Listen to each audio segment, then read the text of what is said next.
I'm good.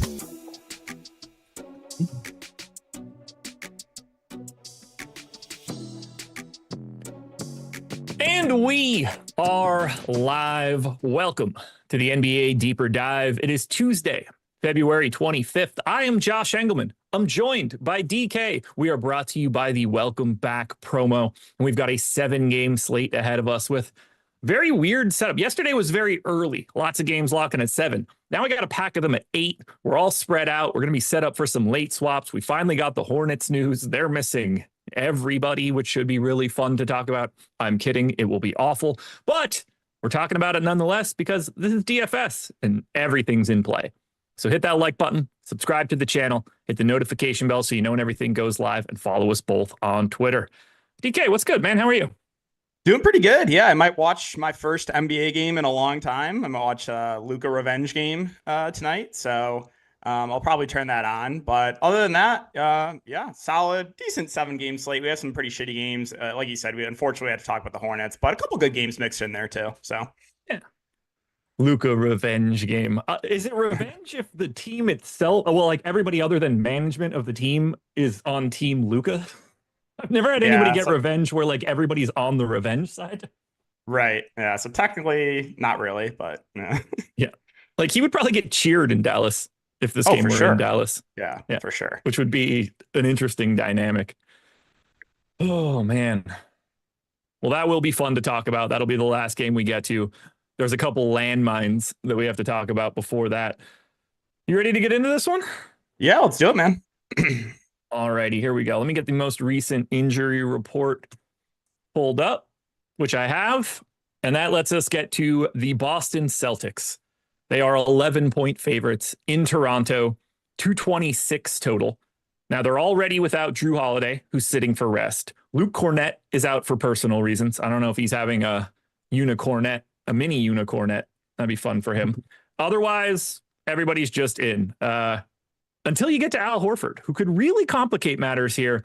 He's questionable. Power forward center eligible, 4,200. He's also the most owned Boston Celtic at 25%. Peyton Pritchard's at 20. And then basically like everybody else is at 10. Neemias Queta, Porzingis, Jaylen Brown, Jason Tatum. Where do you want to go here? Do we want to start with Horford? Because he's either the best play on Boston potentially or not a play at all. What are you doing with him? Yeah, so assuming Al Horford plays, I think he's going a little bit over-owned. But yeah, again, with Drew Holiday and Luke Cornett out, like assuming he's plays, like the minutes should be solid for Horford. The downside is he's just not a great point per minute player, but again, 4,200 is a reasonable price tag for him. Depending on what happens in some of these other games, like we don't have a lot of like amazing value, so I understand why he's getting ownership. I think the guy that I like the best right now is $5,200 Peyton Pritchard. So he's getting a little less ownership right now than Horford, sub 20%, 5,200. Does have shooting guard eligibility as well. So we've seen in the past when Boston's missing a couple of pieces, especially when they're missing one of the guards, that Pritchard will get a rotation. It's not a guarantee it'll happen, but he'll sit for the first 6 minutes of the first quarter, first 6 minutes or so of the third quarter, and then he'll just play like the rest, right? So he'll play like the last 6 minutes of the first quarter and then the entire second quarter. Again, I don't think you project him for that, but we've seen that multiple times in a scenario like this. And I think you would feel a little bit better about that too if Horford misses as well. So, and like he's a guy that if this game does get out of hand, he could play a bit in the blowout. So I think Pritchard right now is my favorite play on Boston. And again, I think he would look a little bit better if Al Horford gets rolled out.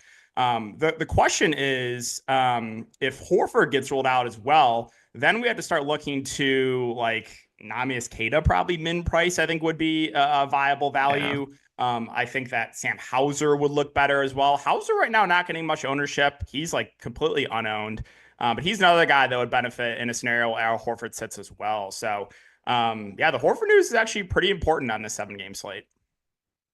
If Horford is out, do you think we're getting 48 minutes from Porzingis plus Queta? Or do you think we're getting Tillman or I'm just going to say Torrey Craig, but technically I would probably mean like Jason Tatum in that scenario. Because it's not like Tatum can't guard Mobo or whoever the hell is out there on like a second unit. I'm just got like, that's the part that's confusing me for Queta.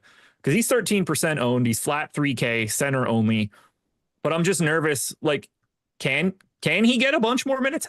Absolutely. No problem with it. Wouldn't surprise me at all. But I do see the downside in him. But we did see him get 26 minutes on February 8th. No Drew Holiday, no Kristaps Porzingis. Now that one had Horford, but flip-flopping those I think makes some sense. Like he gets to 18 or something. I think that looks pretty good, but I'm surprised to see him already as the third most owned Celtic. Yeah, like assuming Horford plays, I definitely think he's going over owned. Again, if Horford misses, then I feel better about him. I think you would probably get close to the 48 minutes if Horford misses from Porzingis and Queta at the center position. Maybe a few minutes of them going small ball, like you said, the Torrey Craig could get dusted off for a little bit. I think that's in the range of outcomes. But yeah, I kind of in agreement with you right now, assuming Horford is in. I think he's going a little bit over owned, but that kind of just speaks to the value that we have right now in the slate. Not a lot of amazing value. I'm 2xing Jason Tatum. Yeah, kind of like that. 9,700, small forward, power forward eligible. Only 7% owned. Payups are kind of weird today. Where you at on Tatum? Yeah, I like that call. I feel like he's going a little bit under owned as well. The ball handling has gone up for Tatum. The potential assists have been really solid. Rebounding numbers have been good for Tatum as well. I think those would look a little bit better too if Horford doesn't play. So yeah, I think he's going definitely under owned. Like even Jaylen Brown as well at 7,700. I think the two main spend ups here for Boston look pretty good at their current ownerships. Yeah, Tatum is just playing this weird role for Boston. I don't think people really realize that he's basically the point guard, not necessarily the guy that brings it up, but the guy that runs the offense. And then he's basically like a lot of the times guarding whoever the other team's five is. There's not a lot of people that play the way that Jason Tatum plays, which I find fascinating. It doesn't really matter for DFS, but I like it here. I've just kind of got scattered amounts of Boston, a little bit over on Tatum, right around the field on Jaylen Brown, right around the field on Porzingis, Pritchard, but light on Horford, light on Queta. That'll be the spot that I'm kind of like paying most attention to when we get that Horford news. If Horford's out, where do you think his minutes are going? Because they're not just going to Queta. Who else gets the benefit? Hauser then feels a little bit better. You think it's Torrey Craig that just becomes that guy that soaks up like 14 minutes and they call it a day? Yeah, so I think Hauser would get a nice minutes bump there. And then, yeah, like looking at the rest of the bench guys, you probably do get Torrey Craig in the rotation. But I would think that they would, if Horford's out, I think they would just go Derek White, Hauser, Brown, Tatum, Porzingis in the starting lineup. And then you would see like Pritchard off the bench. You would see Cade off the bench. And then, yeah, probably a little bit of like Torrey Craig is what I think the rotation would look like. If it's Horford out, do you think anybody becomes interesting other than like Queta becoming actually interesting? Yeah, I think Hauser, I'd feel a lot better about his minutes. And then I would just like Peyton Pritchard a little bit more as well. I don't really think it would affect the main guys too much. They're already going to play the big minutes. But yeah, Queta, Hauser, and then Peyton Pritchard. All righty. Only guy that we haven't really said anything about here, apologies if you dug in a little bit more and I missed it. Derek White, 6,700, point guard, shooting guard eligible, basically unowned. I didn't get any on my Sims. I'm having a hard time seeing him as a good play today. Yeah, I have a tough time getting to Derek White at that price point when I can get to Peyton Pritchard for like $1,500 less.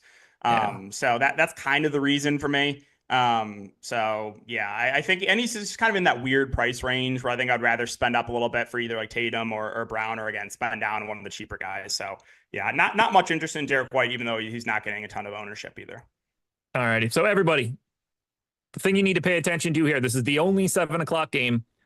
We're going to get this Al Horford news one way or the other, likely on Live Before Lock, probably around 6:30. So pay attention for that one. Greg and Eric will be able to break that down. The Toronto side is quite different because they have to face Boston, and that's a bad spot. They're double-digit underdogs. No one's getting any ownership. 9% to RJ Barrett on DraftKings is the most of anybody across DK and FanDuel. After that, the next highest number is 4. I didn't get more than 4% on anybody. We are still waiting on a little bit of news. I'm not sure it's going to matter at all. Jakob Poeltl, questionable for this one. He's been out for a couple games, so we kind of know what it's going to look like if he's not in. Does anything stand out to you today from Toronto? No, I think that the Poeltl news, as you said, is something you have to keep an eye on. I think if he plays, they're going to ease him back into it. He's been out for almost a month. So like, I don't even think if Poeltl plays, he's like in consideration for me. If he misses though, I do think Orlando Robinson is playable. He played 20 minutes last game in a blowout, 31 before that. So a $4,100 Orlando Robinson, I think, could be playable if Pearl doesn't play.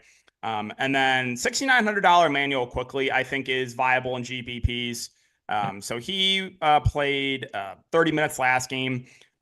So like he has the upside to play low to mid 30s minutes. And he's not getting much ownership right now. And he's got the ball in his hands a good amount as well. So I'm okay taking a shot on him. Like I think of like the main guys here for Toronto, you have Barnes at 8.6, Barrett at 7.2, Quickly at 6.9. I think Quickly would probably be the guy I would take a shot on if I was to take a shot on one of these like unowned Toronto spend ups. But outside of that, not much. I mean, you did see a big Boucher game last game. We know Boucher is a good point per minute player, but it's just the minutes are never really secure for him. Like 20 minutes, he went for 42 fancy points. Obviously, can't expect that again. Jamal Shed is someone that like is in the rotation. And like if this game gets out of hand, he'd probably get extended a little bit. He's $3,500. He's getting no ownership. So like he's viable as a dart throw. But yeah, like I'm pretty much in agreement with the field here of like there's not a lot that stands out here for Toronto looking at the price points. Yeah, 4% to Barnes for me, 4% to Grady Dick, 3% of RJ Barrett. That's like all I'm getting, which I'm not mad about. Like they don't look good. They're not that. They're the second lowest owned team on the slate, and I think that makes perfect sense. I want nothing.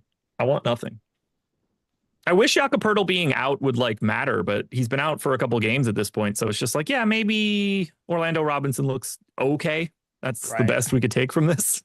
And it's like, yeah, I wouldn't even feel great about the minutes for Orlando Robinson because I could very easily see them try to go small ball. So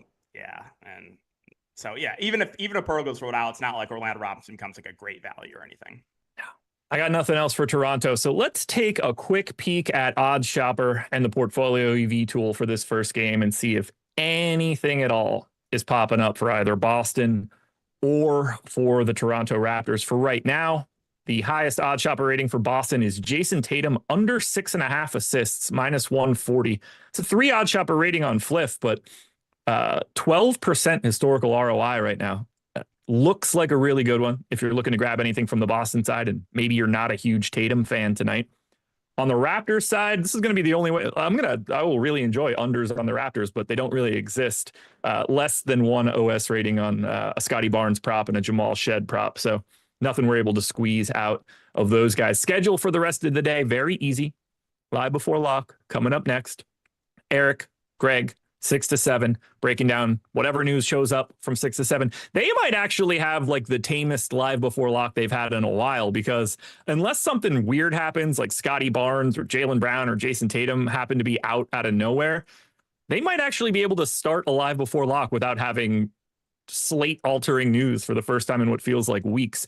Then Greg and I will be on playback.tv/Stokastic. We're actually live there right now. You could watch there if you want, or on YouTube. Either way works. We're going to be watching games, talking ownership, late swaps, bets, probably some random stuff that I drive the conversation to like I normally do. Greg is there to steer me back on the road. I go off-roading a lot when we get to playback. You guys can watch it completely free. Just go to playback.tv/Stokastic. Let's get to game number 2. Cleveland Cavaliers, 7.5 point favorites in Orlando, 220 total. We're still waiting on a Q tag for Darius Garland. He missed the previous game. Nobody's getting any ownership for Cleveland. It's single digits across the board. These are 2 top 10 defenses. Orlando is one of the slowest teams in the league. Cleveland loses 3.5 possessions below their average in this spot. Single digit ownership, 9% to Jared Allen is the most of anybody on Cleveland. If Garland is in, what do you like? Yeah, if Garland is in, I don't really think there's anything I like for Cleveland. Looking at the price points, as you mentioned, not a great spot against the Magic. Price points seem reasonable for all the main guys. They're probably going to run a 9-man rotation here if Garland is in. So honestly, like they're one of my least favorite teams. Assuming Darius Garland plays, I think they're close to a cross-off for me. Yeah, I got a little bit of Jared Allen at 6,200. I think it's just like a weird center quirk because he looks fine. Just, I only have 14%. It's not like it's a stand. Most I have of anybody else is 4 to Mitchell, and then it's 1 share to Garland and 1 to DeAndre Hunter. If Garland is out, however, where are we going? Because we see a couple extra minutes likely to Ty Jerome. We saw Max Strus get a couple extra minutes last time out. Where does your eye, and then Mitchell just looks better. Where does your eye go if we don't have Garland? Yeah, so I think the first guy I'd probably look to would be Ty Jerome. I was pretty tilted last slate. Hey, I'm just going to pause you quickly. We just got the Jakob Poeltl news. He's out. Okay. So yeah, just for anybody that cares. Yeah, so Orlando Robinson should start there. But I was pretty tilted last slate with Cleveland because Garland was questionable. I was kind of playing for him to not play. We got the news like right after lock that he was out. So I was like, oh, yes, let's go. I got Ty Jerome, and he picked up 3 fouls in like 5 minutes and only played like 5 minutes in the first half. However, he had a huge game there in the second half. So you should expect a minutes bump for Ty Jerome if Darius Garland does not play. Played 23 minutes last game. I think you probably expect mid-20s minutes from him if Garland doesn't play. So $4,700 Ty Jerome, I think, would probably be the first guy I would look to. He's been good point per minute. With Darius Garland off the court, you have Jerome with the 23% usage rate. Donovan Mitchell has a 30% usage rate with Garland off the court, as well as a 24% assist percentage. So I think the first 2 guys I would look to would be Mitchell and then Jerome, because you would probably get Okoro once again starting. Okoro in that game only played 19 minutes, so I don't think he's really in consideration, but you just get more ball handling for Donovan Mitchell because he started at the point last game. And then, as I said, a bit of a minutes bump for a good point per minute Ty Jerome. I do think that like Hunter and Strus would benefit a little bit minutes wise as well if Garland is out. Strus is 4,600. Hunter is 4,700.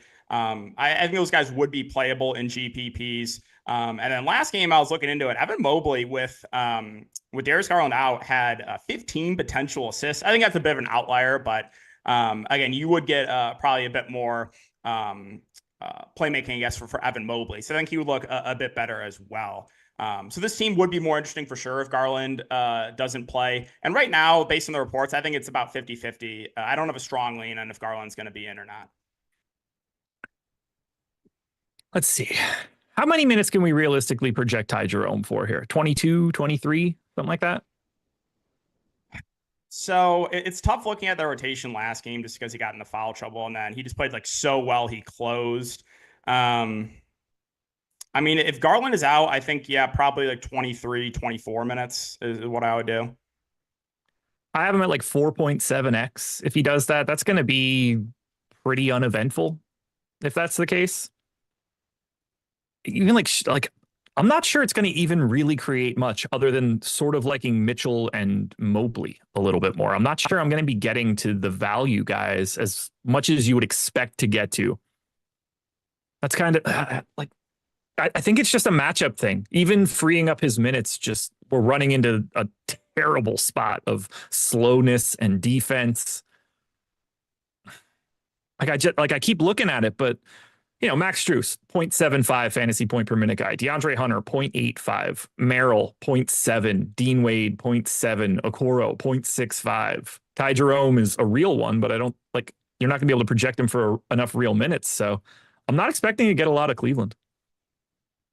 Yeah, that's fair. Again, I don't think this is a team that I'm going to go crazy for, even if Garland sits. But I do think that a couple of these guys look a little bit better. Orlando, I guess, technically looks better because they're projected for more ownership, but I don't think either side of this looks that good. 15% ownership to Wendell Carter Jr. at 5,100, 10 to Paolo Banchero, 10 to Cole Anthony. How many minutes do you think Cole Anthony is playing today? Because that's a little bit of a wild card. Yeah, that's a really tough one for Cole Anthony. I mean, he has like a pretty wide range of outcomes for minutes. We saw last game he really struggled. The game blew out. He only played 21 minutes.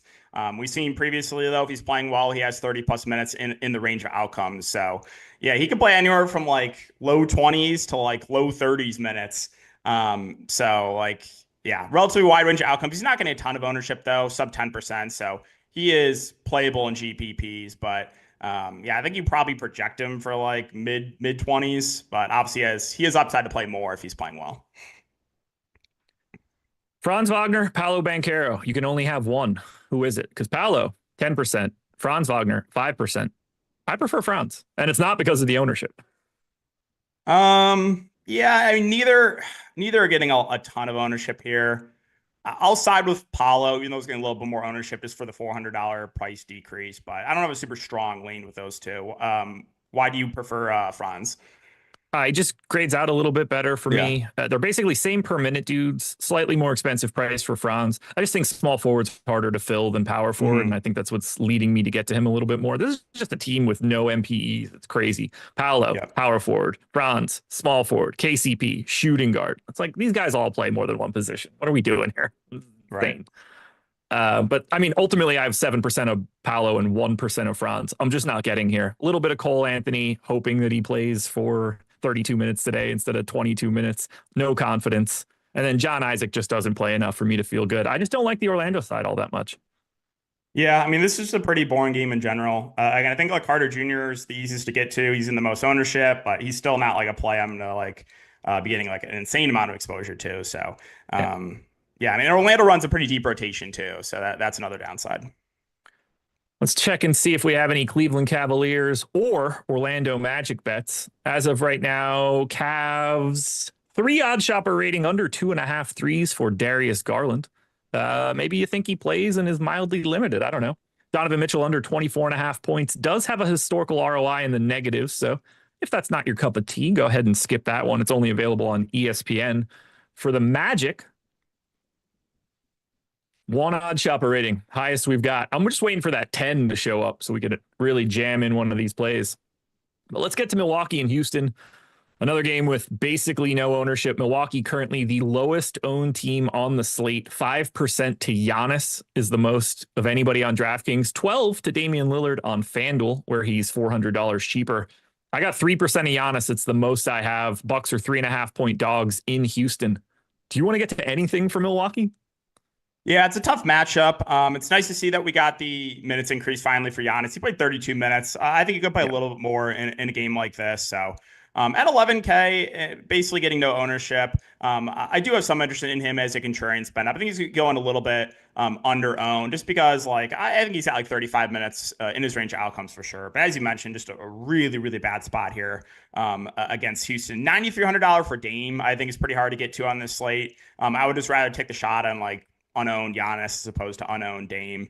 Let's see. Brook Lopez, I don't really think it's necessary to get to on this slate, especially since he's only center eligible. You got Jericho Sims playing some backup 5. Like the minutes are not like amazing on Brook Lopez. But yeah, I mean, this is another team that I just don't love. There's really not a ton here. Like Kuzma's price is up from when like Giannis and Dame are out. I think it's basically impossible to get to him at 7K. Kevin Porter Jr. did overlap a little bit with Damian Lillard last game. That is good to see because he's like Kevin Porter Jr. is a decent point per minute player. The issue is he's 4,300, and he only played 14 minutes total, and he only overlapped a few minutes with Dame last game. So, yeah, I think for me it's really Giannis, and that's about it for Milwaukee. Same page. We do have a 10 OddsShopper rating under 12.5 rebounds on Giannis right now at BetMGM. That's the best bet we've seen so far. So if you're not going to be playing this game, you could at least grab some fading of Giannis's rebounds today. 12.5 is a big number. Houston, really good rebounding team too. So kind of fits from like a spot perspective. 5 OddsShopper rating on Taurean Prince, under 1.5 threes made. So this has been the best game we've seen so far in terms of portfolio EV. Now we are getting a little bit more ownership coming into Houston, about 10% to Jalen Green and about 10% to Alperen Şengün. But Houston has got some stuff up in the air. Dylan Brooks questionable, Jayshawn Tate questionable, Fred VanVleet questionable. Let's just say they're all in to start. As of right now, I have 30% of Şengün here at 8,500. Feels like a little bit too much, but I kind of like the spot. Do you like anything here for Houston? Because they're not really getting much love out of those two guys. No, I like Şengün. I like your call on Şengün. I think he's going under owned right now. The minutes have been pretty good for Şengün in competitive games. Like he's been consistently playing like mid-30s minutes in these games. Like just looking back at some recent game logs, he played 38 against Dallas, 38 against Phoenix, 36 against Minnesota, 35 against Utah. I believe one of those games is overtime, I want to say, but still, like he's getting mid-30s minutes pretty consistently here. On the season, Alperen Şengün's a 1.37 fantasy point per minute player. So, yeah, I do think he's going a bit under owned right now, assuming everyone is in. Jalen Green is the guy getting the most ownership. That I don't agree with as much, especially if VanVleet is in and Dylan Brooks are in. I do think if VanVleet plays, they'll probably ease him back into it. So keep an eye on that news. But yeah, I mean, Amen Thompson at 8,400, I think is kind of hard to get to. I know he's going to still play good minutes, but if this team's fully healthy, he feels a little bit overpriced. So for me, I think assuming everyone's in, it's just Şengün. Okay. Let's if Fred VanVleet's out, I don't think we need to talk about it too much because we've seen it for so long. We know what the rest of this rotation is going to look like. What if Dillon Brooks is the one that is out? Who gets the impact? Who ends up starting? What do we do to the minutes of Tari Eason, Jabari Smith, Jayshawn Tate, potentially Cam Whitmore, I guess, probably shows back up again? What do we do here if these guys are out? Yeah, so as far as who starts, it could be a few different guys if Dillon Brooks is out and VanVleet is out. You would get obviously Şengün, Thompson, Green, and Jabari Smith. They could go a bit big, start Tari Eason. We've seen them start like Jeff Green in spots like this before. They could go like Aaron Holiday even. They could do a few different things. But I think the guys that would benefit the most if VanVleet and Brooks are both out, I think would be Eason and Jabari Smith. So I think you would just feel a lot better about minutes for those two. Jabari Smith only played 29 minutes last game, but he got in foul trouble and shot 1 of 8. Not super worried about that. Tari Eason, pretty good point per minute player. On the season, he's a 1.1 fantasy point per minute player. So again, I would feel better about his minutes if both those guys are out. I think he would be a pretty good option in the mid range if both VanVleet and Dillon Brooks sit. And then maybe again Whitmore you mentioned, Aaron Holiday. I think Aaron Holiday's been playing more than Whitmore. He's not as good of a point per minute player, but I think he would probably pick up a few extra minutes as well. He had that one huge game against Golden State kind of out of nowhere. But yeah, I think the two guys I'll look to first would be Eason and Jabari Smith. Anything else you want to add here for Houston? No, I don't think so. All righty. Well, we're through the first 3 games. Houston has a 2 OddsShopper rating on Tari Eason and Amen Thompson. So if you're looking for those, nothing too crazy, but they both grade out kind of well. Under PRA for Tari Eason on DraftKings, under points for Amen Thompson on BetMGM. But if you just want to play DFS, I can help you out there too. Promo code welcome back. You can get our NBA package for $1 through the 28th. It's just going to stop on the 28th. It's going to re-up for whichever package you choose if you're looking to stick around. So it's $1 for the next couple days. And then it re-ups. Promo code welcome back. You can get whichever package you're looking for. Projections, ownership, sims, Discord, whatever you need on the DFS side, we can cover it with this promo. Link in the description or in the chat right now, thanks to producer extraordinaire Jordan Klein. Click that link, sign up, because this deal's going to go away. And the faster you do it, the more days you get at $1. And that's the best part of it all. Squeeze as much value as you can. And hit that like button if you haven't done it yet. 1,300 people in the door, 130 likes. Feels like with that many people, we can get up to 200 pretty quickly. It's a present for the Live Before Law crew when they get here. Phoenix Suns, Memphis Grizzlies. Interesting game. Most owned game on the slate by far. Memphis is the most owned team on the slate. Phoenix is 4th. Phoenix basically has everybody available. Like Cody Martin's not available, but he also hasn't played yet for Phoenix. We've got 15% ownership coming into Durant. We've got about 10 to Devin Booker, 25 to Bradley Beal, and about 20 to Royce O'Neal. When you're looking at Durant and Booker, how do you feel about them today? And how do you feel about the ownership disparity between the two of them?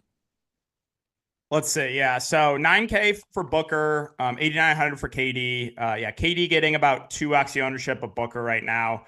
I think they're basically like the same play to me. So I think ownership should be the same. So if we're looking at those guys, I think I'd rather get to Booker at half the ownership as opposed to Kevin Durant. I mean, both should play high 30s minutes in a competitive game. Last 4 games for Booker, 40, 41 minutes, 38, 37.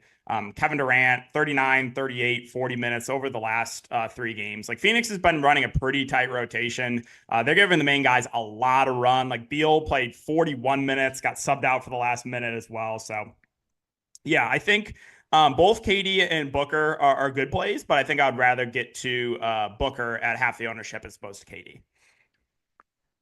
I have more of Durant than Booker, but just given the ownership, I would like to get a little bit more of Devin Booker, just given the minutes these guys are playing. They're just out there for everything. It's a track meet. They're gaining a ton of possessions in this spot.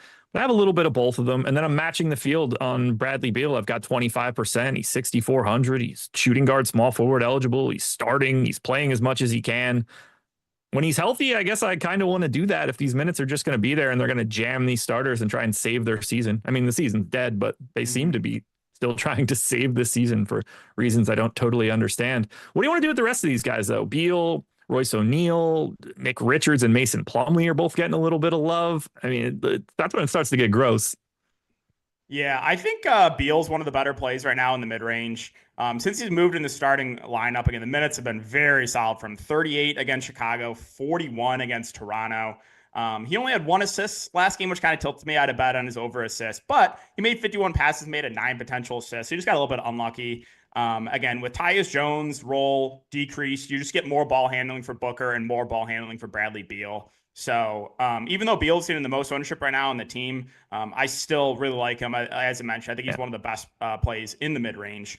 Royce O'Neal at 4,800 has not really shot the ball well the last couple of games, but we've also seen games where Royce O'Neal can play like mid-30s minutes. Like, I would not be surprised if this game goes small ball to close. Like, we have seen Phoenix try to close small a lot. Like, Memphis could very easily do that, and they've done it before in the past with Jaren Jackson at the 5. So, like, if they do that, if you do get like less minutes for Richard / Mason Plumlee, I think Royce O'Neal is the guy that would benefit. So $4,800 for Royce O'Neal. He's getting some ownership. I think he's a decent value play. I think Grayson Allen would also benefit a bit in the scenario where they play small ball. The issue with Grayson Allen is he's $5K. So the price point's not amazing on him. But yeah, the centers, I just don't have a ton of confidence with the minutes right now. We saw a few games ago, Nick Richards played like 1 shift in the first quarter and that got benched against San Antonio. Again, that's a game that went small. So I'm not super confident in his minutes. He's not getting a ton of ownership, but still don't love it. Again, only center eligible. Mason Plumlee is getting a little bit of ownership too. But again, I think this is a game where Phoenix probably closes small with a lineup of like Beal, Booker, KD, Royce O'Neal, and like Grayson Allen, maybe. I think it's probably what they would do in a closing lineup. The minutes have been way down on Bol, 10, 13, and 7 minutes over the last 3 games. I think he's only someone I'll consider if they like start him for some reason, but I don't think that's going to happen. We mentioned the decreased role on Tyus Jones. Since he moved to the bench 20 and 15 minutes, it is technically a revenge game against Memphis, but I don't think I can get to Tyus Jones unless they move him back in the starting lineup. I don't think they want to do that. So, not much else here for Phoenix. As I said, they're playing a tight rotation and they're playing their main guys, Booker, Durant, and Beal, a lot of minutes right now. Yes, they are. Now we're getting to a lot of ownership. The most owned team on the slate, Memphis Grizzlies. It's almost like facing the Phoenix Suns is a really good matchup. We're getting infinite ownership to these dudes, and it's going to be worth a conversation. The guy that's getting the most, and let's just get this guy out of the way right out of the gate, 3,600, shooting guard, small forward, Vince Williams is 38% owned. Feels like a really easy value play to get to. He's played 20 minutes in his last 2 games that he's been available for. How do you want to handle this value option today? Because we don't have the normal pay-ups. There is no Wemby. There is no Shea. There is no Nikola Jokic here. What do you do with Vince Williams? Yeah, so I understand why he's getting ownership. We've kind of talked about it a few times. There's not a lot of value on this slate. Do I think Vince Williams should be 40%? Probably not. Like, I think he is going a bit over-owned, but he's got the nice eligibility, and the role has been pretty consistent for him. Memphis probably runs a 10-man rotation here. I don't think we see Scottie Pippen in the rotation. So, yeah, you should get close to that 20-minute mark for Vince Williams. So I understand why he's getting ownership, but I think 40% is a little bit high right now. I'm a little curious how much they're going to try to stretch him out. Like, I don't know if it's today. I don't, like maybe he gets 21 minutes or something. But my biggest curiosity is what's the goal for Vince Williams? Is it getting him to 24, 25, 26? Right. Is it just 20 moving forward? That's the part that intrigues me a little bit because he's a good enough per minute guy. I am getting to a bit more than the field. I'm not excited about it. I think a lot of it is just position and price more than anything else. But I guess I'm holding out a little bit of hope that they are slowly but surely going to try to stretch him out. Whether that's today or not, I bet on not. But as of right now, Vince Williams is one of my more exposed guys. Scares the hell out of me. Ugh. Then we get to the rest of these guys, who I'm also getting quite a bit of. 20, let's call it 30% ownership to Bane right now. I have him as the number 3 play of the day, 7,100 shooting guard only. I'm over the field here. Has he been the Desmond Bane we're used to? No, this Memphis offense is very different than it has been previously. They're playing a lot differently, a lot less pick and roll, a lot more spacing and cutting. But I like Bane here at that price tag, especially in this matchup. Are you in agreement with me on Desmond Bane? Yeah, I like Bane here. I think he's one of the better plays in the mid range. Memphis, they've been giving their main guys a bit more run of late. Like Bane over the last, let's see, let me bring up his game log.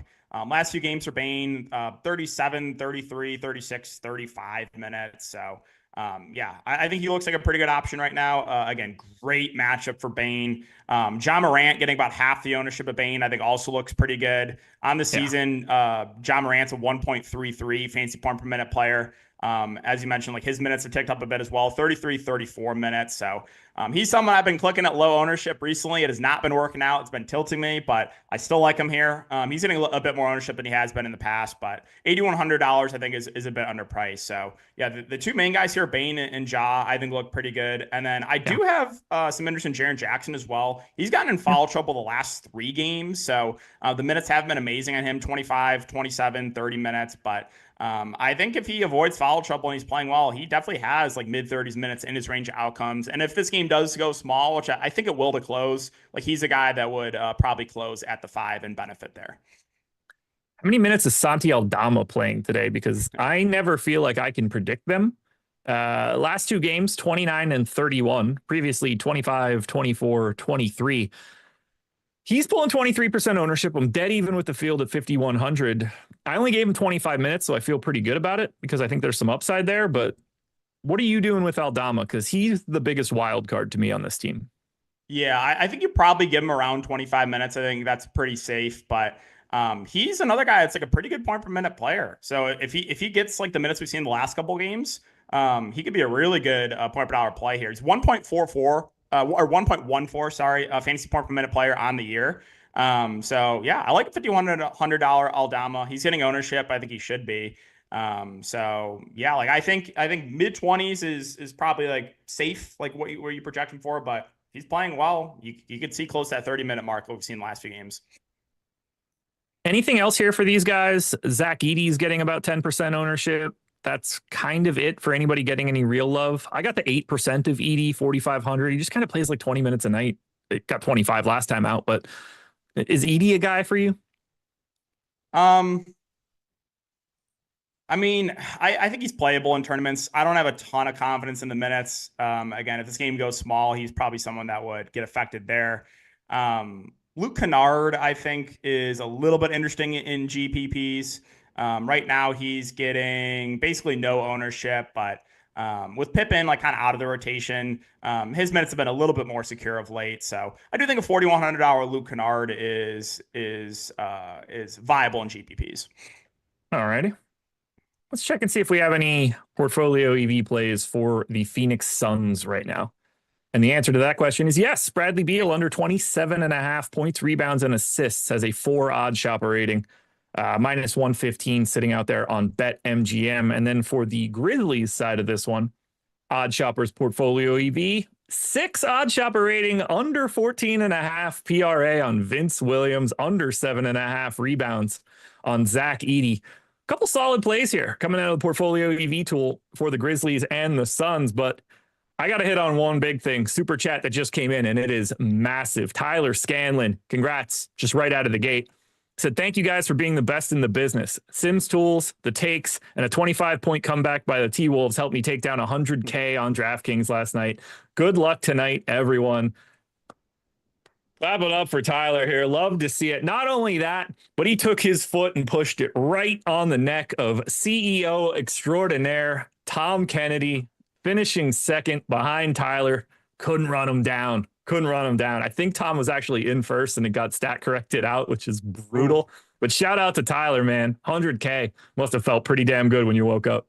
Yeah, that's a huge win. I thought Tom was going to win for sure. I remember checking that, and like there wasn't many minutes left, and he was like pretty secure, pretty easily in first. But yeah, that Minnesota game was crazy because that game was like a blowout, and then they came back and tied it, went to overtime. So Yeah. yeah, it looks like what McDaniels and Nas Reed. So yeah, that's huge, man. Congrats on the 100K win. So awesome. Yeah, I woke up. I had no idea what had happened in that game because I had like a bunch of the underdog tweets that were like just loaded on my phone as push alerts. And the first one I saw was Chris Finch bitching about fouls. And I was like, oh, they must have got the shit kicked out of them. And then I looked at it and I was like, wait, Minnesota shot more free throws. Oklahoma City committed more fouls and Minnesota won. Like, why is that? Why are these quotes even moving on? They won the damn game. I was so confused. So confused. And that game, it didn't make any sense because they made the comeback and like Anthony Edwards was not in the. They didn't have Anthony Edwards in the game. They brought him in like the very end in overtime. So Tyler, shout out to you, man. Buy yourself something nice. Go get yourself a jersey from somebody. That's for sure. Love to see it.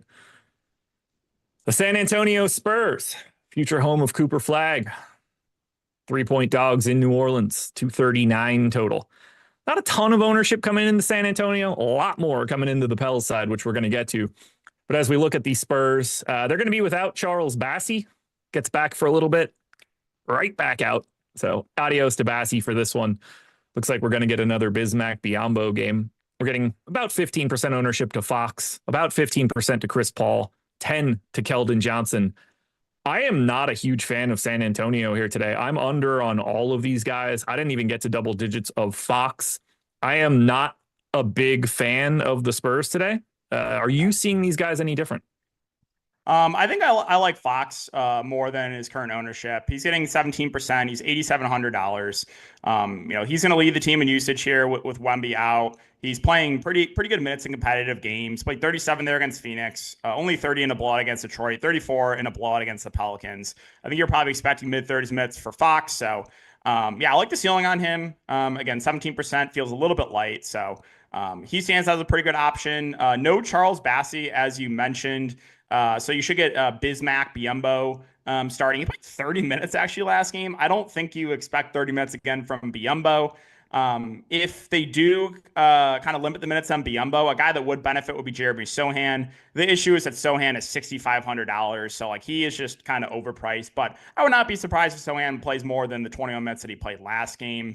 Let's see what else. Chris Paul at $5,800. I think I'm kind of just like indifferent on him. In a competitive game, you're probably getting high 20s minutes. Shot 1 of 10 last game, but yeah, you're probably pushing for 30 minutes for CP3. So he's like a reasonable play in the mid range. One guy that has really struggled is Devin Vassell, $6,100. I believe it was either last game or the game before Sohan started over him in the second half. Like he has not shot well, 2 of 7, 1 of 9. But he's getting no ownership. So I think he is at least viable in GPPs. So if he's shooting well and playing well, he could very easily play like 33, 34 minutes. So he's a little bit interesting, I think, there for tournaments. Outside of that, not a ton. I mean, the minutes have been up a bit on Keldon Johnson, but I think that's kind of because Vassell's really been struggling. Also, the price point's up on Keldon Johnson as well. He's all the way up to 5K, so there's more risk with him now too. I think Castle's a bit overpriced. And then, yeah, that's really it. So not much else for the Spurs for me. What's a realistic minutes projection for Bismack Biyombo coming off of 30 the last time these guys played each other 2 days ago? Without, at that point, with Charles Bassey, sort of, at least to start. Right. I think probably around 20 is what I would do for Biyombo. But he could play a bit more. You could see a little bit of Mamouklaash Faley as well. He played a little bit last game. He played 22 minutes there against Detroit. So there's a chance like he could play a little bit too, which would eat into Biyombo. So not super confident in the minutes right now for Biyombo, even though he played 30 last game. Yeah, I guess it didn't go well when he played 30. Team low, -26 for the game. So I don't think they're going to try to squeeze any more juice out of that one. I think they got what they were looking for there. Yeah, I'm light on all these dudes and I'm cool with it. I'm not that light on the New Orleans Pelicans, who are getting 30% ownership to Kelly Olynyk, 30% ownership to Zion Williamson, 20 more to Jose Alvarado, tack on another 15 for Yves Missi and Trey Murphy. There's a lot going on for New Orleans. So let's just start here. Who's your favorite Pelican? Ooh. That's a tough one because a lot of guys look good on this team. I'll say $8,500 Zion. Same. I think he's one of the better spend ups right now on this slate. He's going to play like 28 minutes in a competitive game. Had 10 potential assists last game. Good numbers, high usage. Let's see, Zion in that most recent game had a 31% usage rate. So he actually was on pace to play another minute or so as well. So he's on pace to play 29 minutes technically. But yeah, so like, could you see 30 minutes of Zion today? It's possible. Good matchup here. So I think Zion's probably the preferred option. Olynyk, that tilts me so much. So 2 games ago, we were kind of talking about like, oh, like we don't really know what like Olynyk's minutes going to be like. And then we got news like late that he was going to start. I clicked him at no ownership and he went for half a fantasy point per minute, 11 fantasy points in 24 minutes. And then the next game I didn't get to him. He went for a massive double-double. So that just put me on full tilt mode. But yeah, you're probably going to get, mid-20s minutes for Olynyk. Does have the power forward eligibility. So I think he stands out as one of the better values in the board. Still, kind of tough to project his rates right now. We've only seen a couple games right now with the new roster, but historically Olynyk's a good point per minute player. So I think you're expecting him to still be pretty productive. So he looks like a good value. And then Alvarado off the bench as well is a very secure role, $5,500. Got the ball in his hands a ton. Potential assists have been very solid. I think you're expecting close to 30 minutes from him as well. So he looks like one of the better plays in the mid-range as well. So I think those 3 are probably the guys I like the best. They're getting the most ownership. And then you're getting a little bit of love to Murphy and Misi, who I think are fine as well. Misi, $4,600, center only, but you're probably expecting, around 23 to 25 minutes, somewhere in that range for him, which I think makes him a reasonable value play. I don't think I would get to anyone else. The minutes haven't been great in Bruce Brown. I think the price point is a little high in McCollum. I'm not going to mess with like Makovich or anyone like that. Got a 4 OddsShopper rating under 8.5 rebounds for Yves Misi. His minutes have been a little weird. Now that we have Kelly Olynyk here, Carlo Makovich here, you want to take some downside plays on Yves Misi. I get it. He's in 20% of my lineups. Kelly Olynyk's in 40. Zion's in 25. Right at the field with Trey Murphy. Only guy that I'm not getting to that's getting love here is Jose Alvarado. He's a bit of a fade. Al Horford out today, by the way. Okay. Nice. Yeah. So should get Hauser starting. And then, more minutes for Kada and more minutes for Pritchard. There we go. All right. 2 more games to go. Don't forget, guys, we've been looking at the Portfolio EV tool and OddsShopper.com throughout most of this show. You guys can check that out if you want, and it'll cost you absolutely nothing.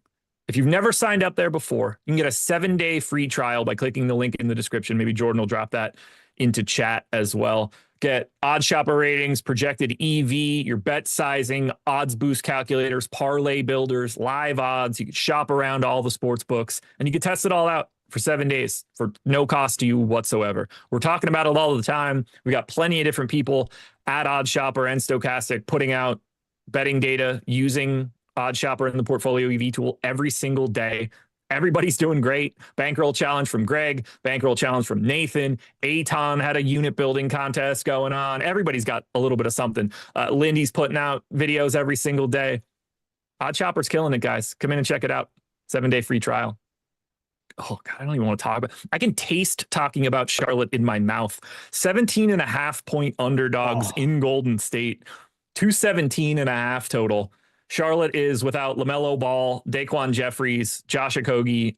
Salon is out for this one as well. We're getting very little ownership to Charlotte right now, but I think this could wiggle a bit. I think we actually, did we get another run of it since we've started? Looks like we got an update like 10 minutes ago. Okay. I just want to make sure that I'm getting the right stuff for Charlotte because I think something is going to look good here no matter what. Yeah. And we got our ownership run about an hour ago. So we got this update about 10 minutes ago that I want to make sure that I refresh. 10% ownership to Nurkic, 10% ownership to Elfrid Payton. Everybody else is in single digits. So let's have this conversation. What are you expecting the starting lineup to be today? Okay. So I think that they're going to go Elfrid Payton, Nick Smith, Josh Green, Bridges, and Mark Williams. Okay. Let's talk through these 2 items because I think they're the most important items that are here. What are we doing with Elfrid Payton's minutes What are we doing with Damian Ball's minutes? Yeah, that's a tough one. So, Alf Payton, in the most recent game that LaMelo missed, only played 20, or well, hold on, what was it? He played 19 minutes or 16 minutes, sorry. So he got benched very early in the third quarter. He played like a minute and a half and then got Yeah. pulled. And they went to Damian Bow. So I think it's kind of hard to project their minutes because I think if Alf Payton plays well, you're probably getting him in the like low to mid 20s minute range. Yeah. I don't think he would play more than that. But I think if he struggles, you could very easily see less than that, like we saw in the most recent game that LaMelo sat. And then Damian Bow would be a guy that would benefit in that scenario. He got some praise from the coaches in the most recent game that he played. So yeah, I think Bow right now he's getting like 5% ownership at $3,600. He's someone that is a little bit interesting. We've only seen him play a few games so far for the Hornets, but he's been solid in those games. 28, 27, 20 fantasy points in the 3 games. In the 20 fantasy point game, he shot 1 of 8. So I think I'm a bit more interested in Bow right now than the field. Yeah, I mean, I have 48% of him right now. I think he's one of the best plays of the day, depending on how you're projecting him here. Like, what's an expectation of minutes for him? He's played 3 of the last 5 games, in the spots that LaMelo was out, essentially, except for this last one where he played when he was in. 26 minutes, 32 minutes, 27 minutes. Like, if you give him 26 minutes, he looks amazing. Way better than a 6% owned guy. I mean, if Vince Williams is going to be 30-something percent owned, like, what are we doing here? Yeah, no, I agree. I think I think he's my favorite play on Charlotte. So, yeah, I think mid 20s is what you probably project him for, but he could very easily play more than that. So yeah, I think we're in agreement here. I think he looks really good for value. And then I like Elfrid Payton at 10% too. 4K, point guard only. He's in 30% of my stuff. The starting lineup will matter, but I kind of just want to have a lot of those two guys and then figure it out with my late swaps when I get there. But I like those two guys way more than the public is showing because I think they just have to play some sort of minutes. Do you think they're playing KJ Simpson today? That I don't know. Yeah, that's a good question. He's not on the injury report, so I think he could play, but yeah, I'm not so sure on that one. What do you think with KJ Simpson? I didn't project him in. They haven't been giving him the minutes. Yeah. I don't know how much they're trying to limit these two-way days for him. It seems like he has plenty left, but they're going to have to pick and choose a little bit down the line. Does scare me a little bit for those two guys on the off chance that he just pops back in and gets some minutes with all these dudes out. So I'm a little nervous there. FanDuel does have a points prop up on Seth Curry right now, 7.5 juice to the over. Just for anybody that's curious, no props on Peyton or Bow yet. So we're probably going to need, I don't even know if we'll get those potentially, but I like those two guys. Do you like anybody else from Charlotte? I think that Miles Bridges is in play. He's 8,200. He's only getting 5% ownership. I mean, if they are going to keep this game competitive, you're probably going to have to see a big game from Bridges. We saw the big game from him that last game against Denver. So yeah, I think he is a bit more interesting right now than the 5% ownership that he's getting. Like against Denver, again, he had that massive 74 fantasy point game on the season with LaMelo and Brandon Miller off the court. He's a 1.29 fantasy point per minute player. So most likely scenarios, they get absolutely blown out. But I think everyone was expecting that against Denver, and they actually kept it competitive. So Bridges, I think, is viable for GPPs. And then Yusuf Nurkic at 5K, I think is in play as well. I don't see the massive minute ceiling for him with Mark Williams in, but like he was on pace to play a ton last game. He played 27 minutes and lost a lot because of the blowout. We know Nurkic is a pretty good point per minute player. You did see a little bit. I'm not saying it's going to happen, but you did see a little bit of. Hold on. Actually, you did not. That must have been an error in ESPN because I saw Nurk and Diabate in the same game or at the same time. Oh no, they did. No, they didn't. Never mind. So that must have been an error for ESPN. You saw the having at least 2 of Mark Williams, Musa Diabate, and Nurkic on, at least 2 of any combination of those guys. They've only played 12 minutes alongside of each other, and it's been Williams and Diabate. Yeah. Yeah. So like Mark Williams, you're probably getting high 20s minutes or so. So I think Nurk will get the rest. So yeah, I think he's interesting for GPPs. Nick Smith though, like he's going to play decent minutes in competitive game, but he's up to 5,200. I don't think I'm going to mess with like Seth Curry or Wendell Moore or anyone like that though. 12 OddsShopper rating under 7.5 boards for Miles Bridges. 7 OddsShopper rating under 2.5 threes for Nick Smith. Those are two of the best plays we've found so far. Bridges on BetMGM, Nick Smith on DraftKings. Make sure you're locking them up. And to AT in chat, since you seem to be fading my picks and going the opposite way for a parlay, these are not my picks. This is just OddsShopper, but I hope you go ahead and go 0 for whatever it is that you're doing. He probably thinks you're working for the books too. That's a lot of the guys say. Yeah, we're going to water that one down then too at the end. Warriors, no ownership to Steph, no ownership to Jimmy Butler. 20 to Pajemski, 10 to Draymond, 10 to Moody, little bit to Buddy Hield. What's standing out for you here? I'm basically right with the field on all these guys. I thought I'd get a little bit more Steph, but I ended up walking him back throughout the day. Yeah, I like Golden State. Obviously, there's the blowout risk, but we've talked about this. Like in competitive games, the main guys are getting a lot more run. Like Pojemski, Draymond, Jimmy Butler all got pulled midway through the fourth quarter. They're all on pace to play like mid-30s minutes or so. So if this game does stay competitive, I think the main guys are going a bit overlooked right now. Draymond, Jimmy Butler, even Steph Curry. So those guys I think are fine for tournaments. Pojemski at 5,900 is playing big minutes as well. I think he's probably the easiest guy to get to.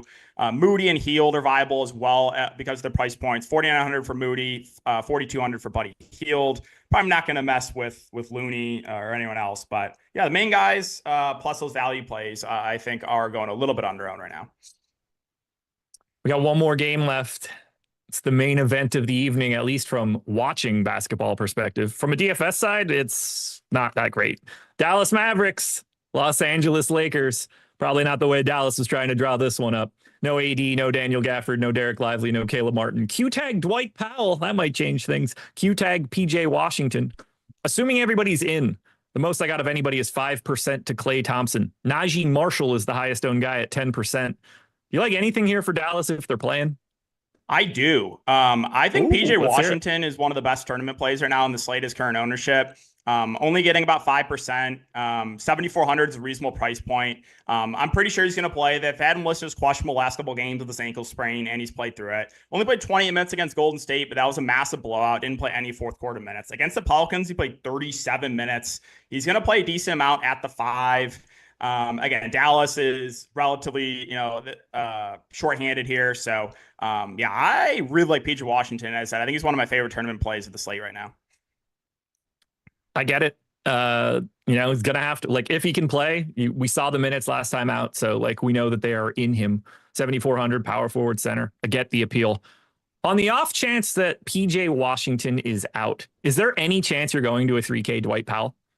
No, I don't think I can do it. Okay. Just because I just wouldn't have confidence in the minutes. I think they can mix in Moses Brown as well. So, and they would probably just play a lot of small ball too. So no, I don't think I could do Dwight Powell. Can you do anybody else here for Dallas? Yeah, I think Max Christie at $5,100 is another interesting tournament play. He got some foul trouble last game. But I think in a competitive game, you're probably looking at around 30 minutes for Max Christie. Revenge game narrative, shooting guard, small forward as well. So I think he's also gone a little bit overlooked. So I think those two, again, PJ and Christie, I think are the guys I like the best for tournaments. Najee Marshall's $4,800.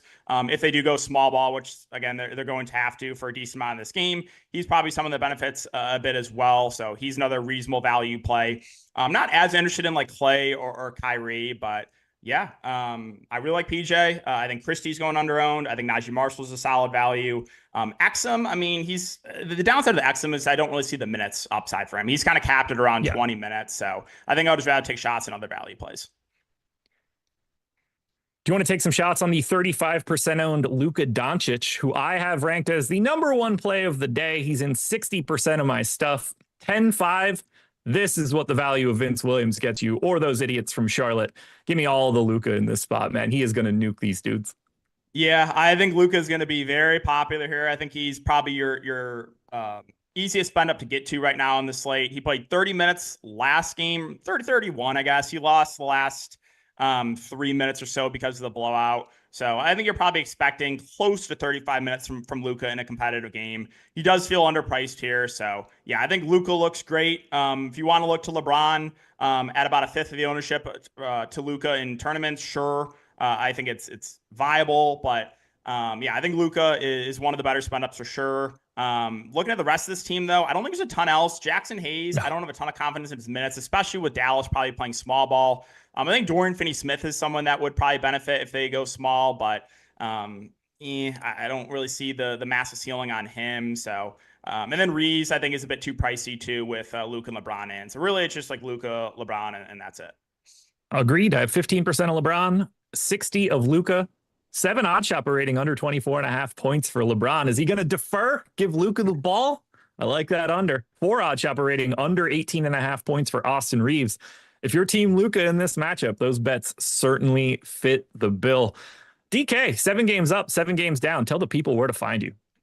Yeah, you guys can find me over on Twitter, DK__DFS, doing daily fantasy sports and prop content over there. There we go, everybody. Live Before Lock is here. Hit that like button to the 2,000 of you that are in the building. Let's run that number north of 300 for the Live Before Lock crew. Thanks to DK. Thanks to Jordan. Thanks to me. Deeper Dive is over. Enjoy Live Before Lock, everybody. See you on playback.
Oh, did it?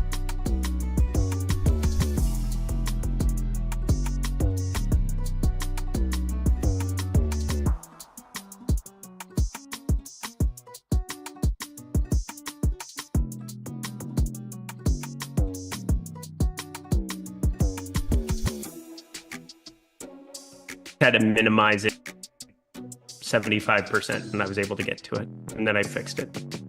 Okay.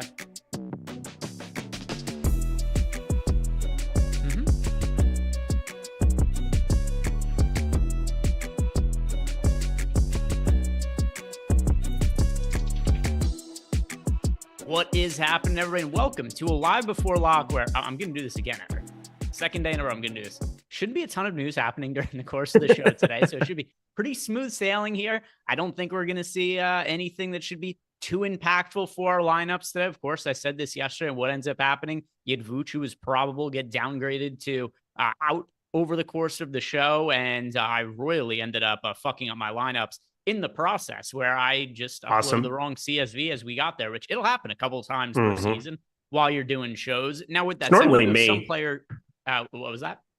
It's normally me. I'm normally the idiot. It happens to both of us. I'm good for like 2 of them per year. Yeah, I'm good for about 3 or 4. Let's be serious. Yeah, usually maybe 5. I'm good at the beginning of the year. I get one like the quarter point of the season and the 3/4 point of the season. You know, you let your guard down a little bit because at the start you're really diligent. Then you let your guard down at one point. You're like, I got to get my shit together. Got to be more focused. Got to be more concentrated. Got to be more organized with the data that's sitting on my desktop. And then you start to slip again in the second half of the season. It happens once more, and then should be good to go for the rest of the way here. We do have a couple of players who are notable that are on the injury report. PJ Washington is questionable. Darius Garland is questionable. Fred VanVleet is questionable. None of those players are playing in the first game locking on the slate, which is the Boston-Toronto game. We did get news that Al Horford is going to be out from that game. I think that we're going to see all 3 of those guys play. Dylan Brooks, by the way, also questionable, though he's not going to like massively impact how things move from a DFS perspective. But at least over the course of this show, I don't think there's going to be any kind of real breaking news. But Eric, I asked you, Garland, Washington, VanVleet, those guys are all questionable. I'm of the opinion they all play. Do you see it differently? So let's say Fred VanVleet plays. How many minutes do we give him? I would say like upper 20s. So we still have Dylan Brooks questionable. We still have Jayshawn Tate questionable. Nuke of the night should be the most obvious nuke of the night ever. We then have 10 p.m. Eastern time. PJ Washington doesn't play. Then we get to talk about OMP, Olivier Maxence Prosper starting next to a Kessler Edwards or Najee Marshall more than likely stepping into that lineup. There's definitely late swap. And obviously I really like this slate as a result. I know you probably like this slate as a result. You know, you said that on the onslaught, we don't have a ton of injury news to wade through. I think we do today. And yesterday, it just kind of came from the clouds in a different way. But Garland matters, but I don't know. Orlando's like the worst possible matchup you could possibly have. Donovan Mitchell, Max Strus, Evan Mobley running into here, Jared Allen too. But overall, I think this is a slate set up for late swap, which generally means you and I are going to probably have a good night. And yesterday ended up being a decent night, even though, there were some pieces that were just landmines throughout that entire slate. They pretty much were all wearing 76ers uniforms. But do you have any kind of a lean on something you want to do with the news? Because for me, it's like building around Houston. And if that doesn't work out for me, hope that it works out around Dallas. Yeah. So once again, I kind of have to lean into, at least to some extent, what I think is going to happen, which is I think all 3 of these guys play. I think Garland's playing. I think VanVleet is playing. I think Washington's playing. You asked me before also how many minutes Fred VanVleet plays, which I think is kind of hard to navigate just because he hasn't played in a month now. And we've never seen him. He had a lot of injury issues when he was with Toronto. He's been pretty healthy with Houston. So before this stretch, he'd only missed 3 games the entire season, and none of them were consecutive. You go back to last year, the biggest absence that he had was 5 games.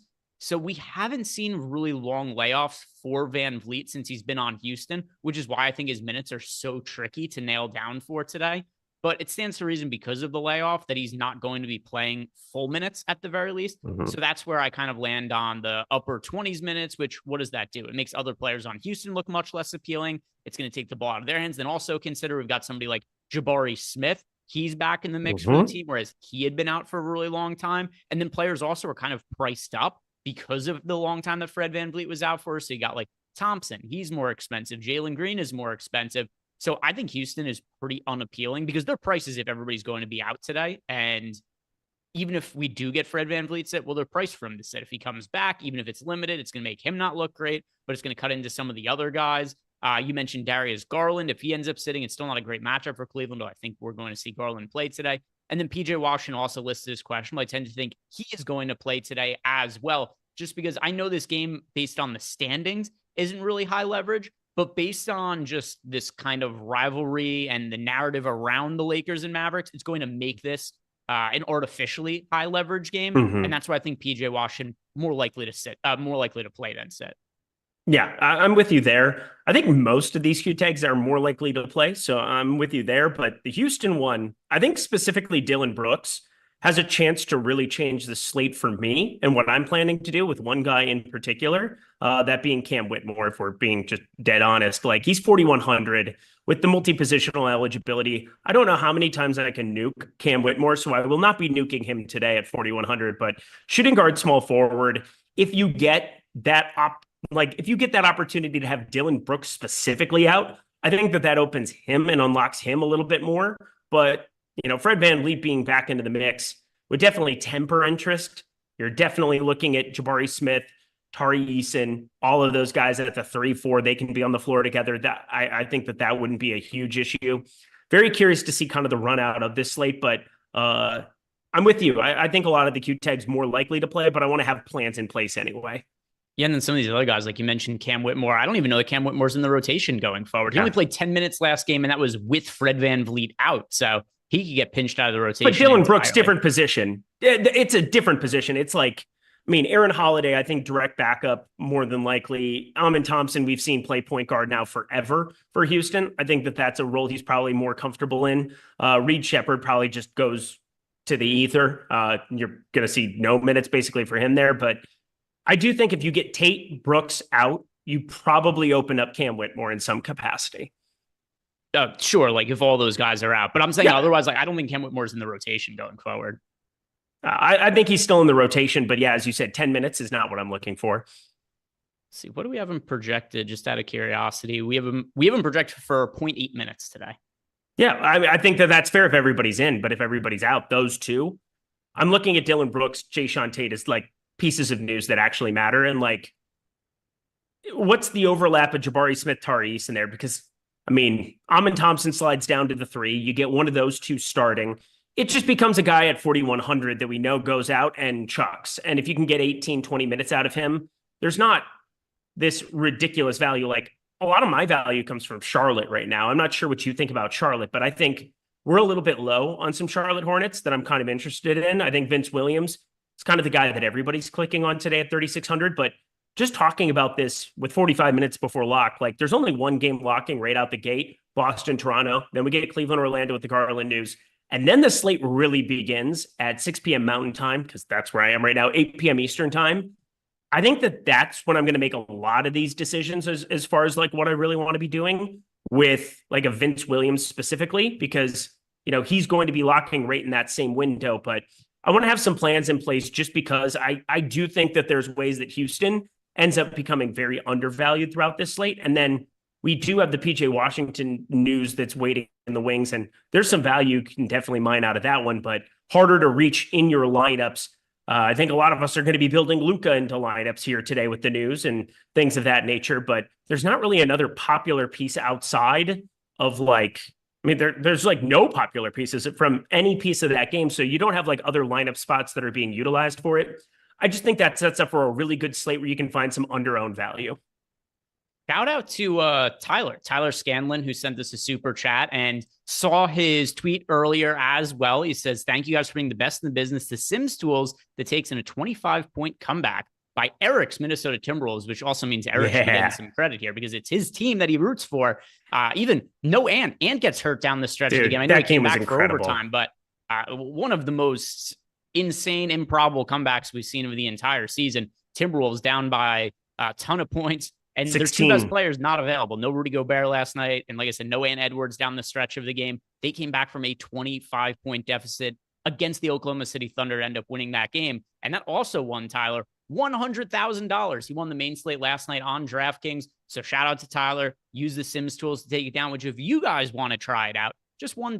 Promo code welcome back. Link is down below in the YouTube description box. Any of the packages you want to choose to sign up for on the website, you get access through Thursday for just $1. Sorry, through Friday. That's when the 28th is. All the way through Friday. So you're going to get tonight's slate, Wednesday slate, Thursday slate, Friday slate. That's 4 slates for just $1. And who knows? You can win $100,000 like Tyler. Let's go, Tyler. Let's go. Start winning. That's so fantastic. Shout out to Tyler. Love to see that. Also have a super chat here from Courtney Robinson. Courtney wants to know, starting a poll, is it a robe? I don't know. It's just like a flannel jacket. So here's where I find just ideal temperatures. It is about 50 degrees here today, way warmer than it's been as of late. Hey, that's great. That's good. Yeah, it's awesome. It's been like 3 degrees here a lot of other days. So I find like it's not quite warm enough to just wear a t-shirt, but you just put something like a little thin over the top with sleeves. I think that's the way to go. So I prefer you with no shirt on, but that's just me. Anyway, what? Every once in a while I wear robes, but not today. Not today. Once again, shout out to Tyler. If you guys haven't done it yet, do us a favor, like the video and subscribe to the YouTube channel. We always do appreciate that support. It's the easiest ways you could support us, either just the like and the subscribe or signing up for any of the packages that we have here at Stokastic, which of course also come with access to our Discord channel. And we have some questions sitting here waiting for us from the Discord. The first one here, it is from Coach DFS. Coach wants to know, who are the single bullet locks today for DK? So Eric, if you were playing one lineup in a GPP, who are the players that you would absolutely want to have in that for a single entry? So I am playing single entry. I've been doing that a lot here lately. Luka is at the top of the list. Kelly Olynyk is probably my second favorite play. I want to ask you about Peyton Pritchard. Sure. Peyton Pritchard at 5,200. This is the first time I've seen him actually project for ownership. Drew Holiday out. Al Horford getting ruled out, obviously a big plus just to get one of those extra rotation pieces out. We know how much Boston can go small against Toronto with no Jakob Poeltl out there. They're going to start Orlando Robinson. It's Boucher and Mogbo there behind it. I got to think this is like the best Peyton Pritchard spot we've had in a long, long time here on the road, kind of finding secure minutes. And then if it's a blowout, which, is always probable here with Boston, he has another out where he just gets all the usage and all the land. So Peyton Pritchard, I think that's probably number 3 for me. So Luka, Olynyk, Pritchard. How about you, Greg? It's crazy because you had just mentioned with Peyton Pritchard how if it blows out, it's another angle for him. And yeah, he has played a lot of just garbage time. But I don't know why they do it, because he's an actual important piece of the team. Maybe they just want him to win the 6th Man of the Year award, which seems pretty probable to happen at this point in time. Mm-hmm. But yeah, I agree with you. I think Pritchard looks pretty good for this slate. I have him in a pretty good chunk of lineups. I'm surprised that he isn't higher. Fred VanVleet out. Well, let's see. This is going to get fun. Fred VanVleet out. Well, Fred VanVleet has been ruled out, so we'll touch on that in a second. I want to finish answering this question, though. How popular do you think Luka is going to be in single entry today? He's projected to be the most popular spend up on the slate. I think it's for good reason. Yes. I wonder, though, as popular as we have him to be projected, if the field's still just going to look at it as Luka against his former team, not even going to consider, I think people would play Luka if he was 13,000 today. But the fact that he's 10,500 against his former team, I think people that are kind of smart using projection are going to want to play Luka, but then people who chase narratives are also going to want to play Luka. I have him in half my lineups right now. He's my favorite pay up option on the slate. I'd be lying to you if I'm not a little concerned he gets uber boosted because of narratives.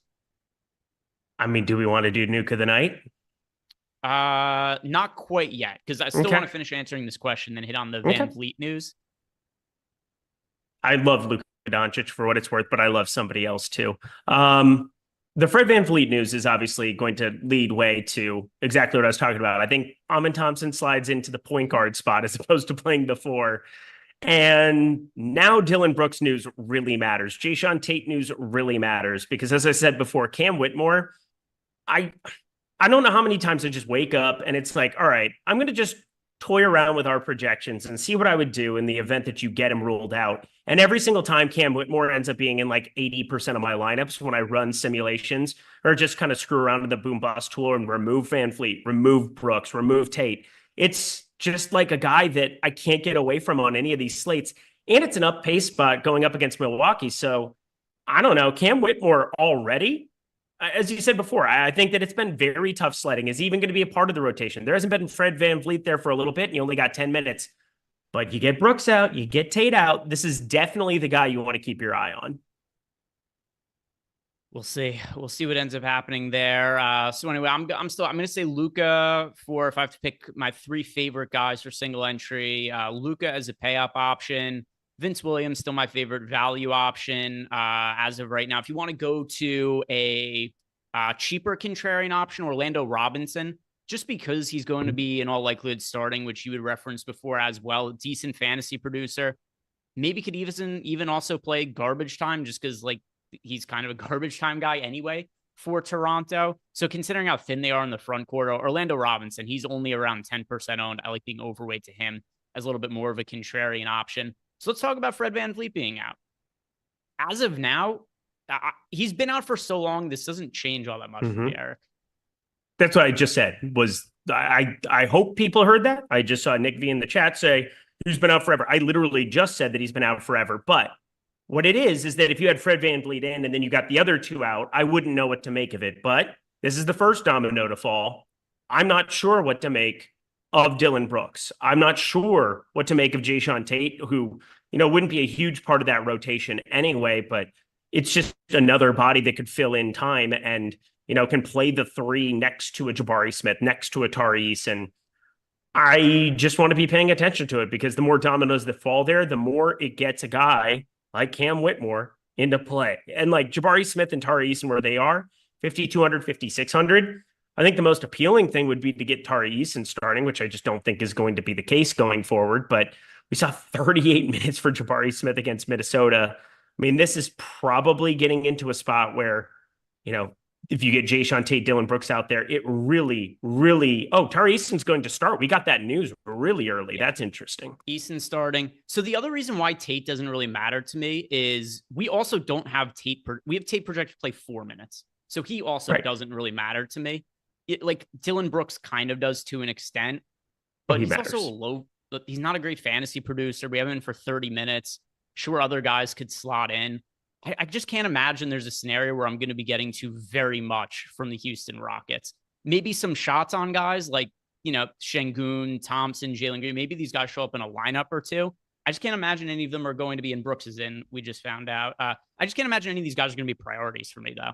None of them are anymore. Tari Eason, I'll get to a little bit of. I mean, this goes from we had him at 23 minutes. I assume we go to 28 for him. And I think that that's going to put him into play. But with Jabari Smith there playing alongside him, not going to be a huge deal. And now Dillon Brooks getting in.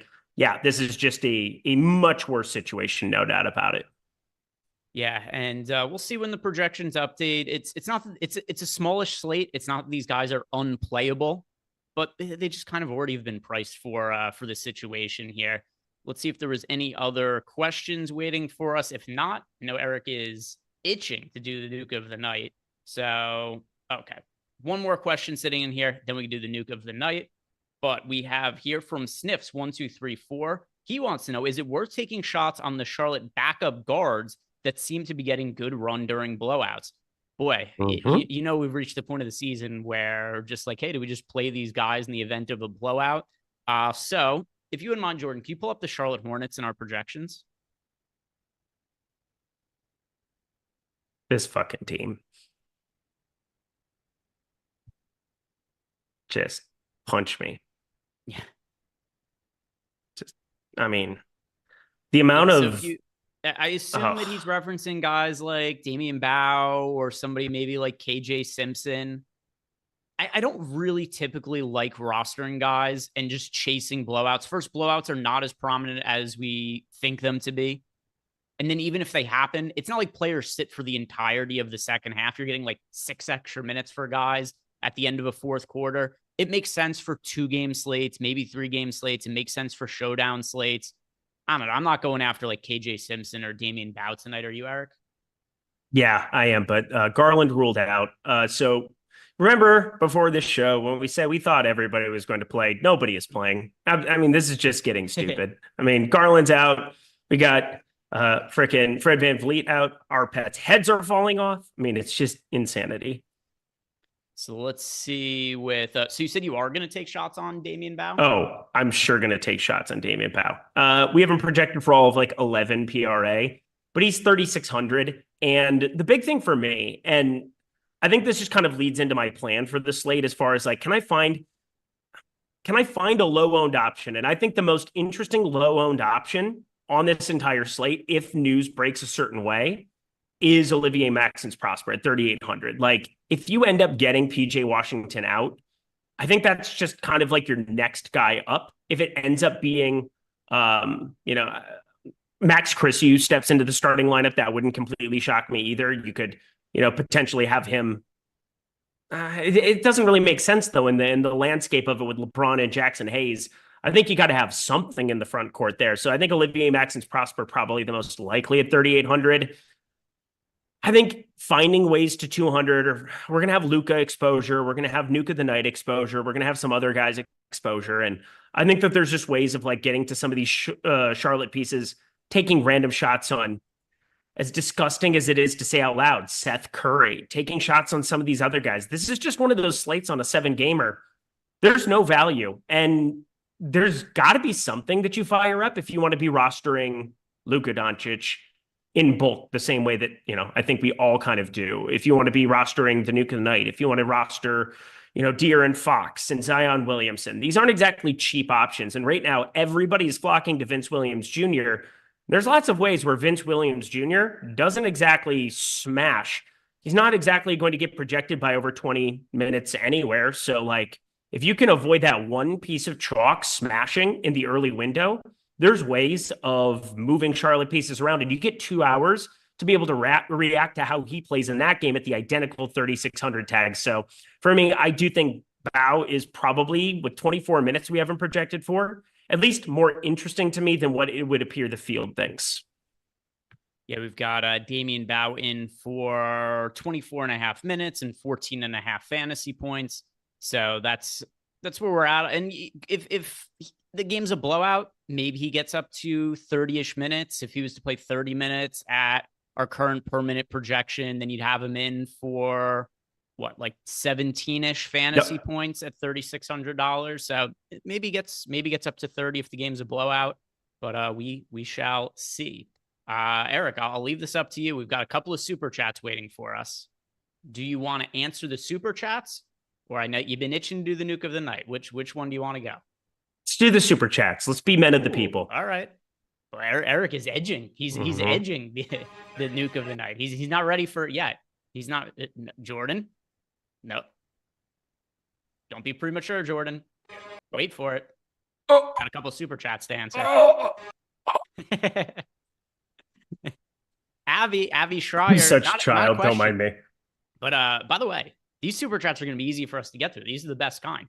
Avi came in 48th out of 35,000 on FanDuel last night. Let's fucking go. Let's fucking go indeed, Abby. Shout out to Abby. And then another one, JT Mac 1, best content in the industry. Shipped the 10K mini max and got second in the Euro step last night. Favorite ways to get different in the 5-5-5 tonight. Yeah. This is so good. Feels so good. Hang on, Jordan. Yeah, I gotta stop.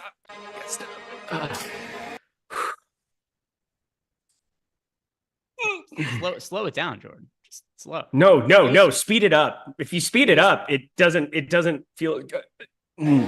Eric's gonna launch off. Eric's desk is gonna flip over. So anyway, JT Max question wants to know favorite ways to get different in the 5-5-5. So if you're playing in a high dollar small field tonight, Eric, what are the ways you think are most reasonable to get different in something like that? I have a pretty easy answer for this. Nuke the night. Get the button. Start it. All right. He doesn't want to. He can't wait. He's going. He started it.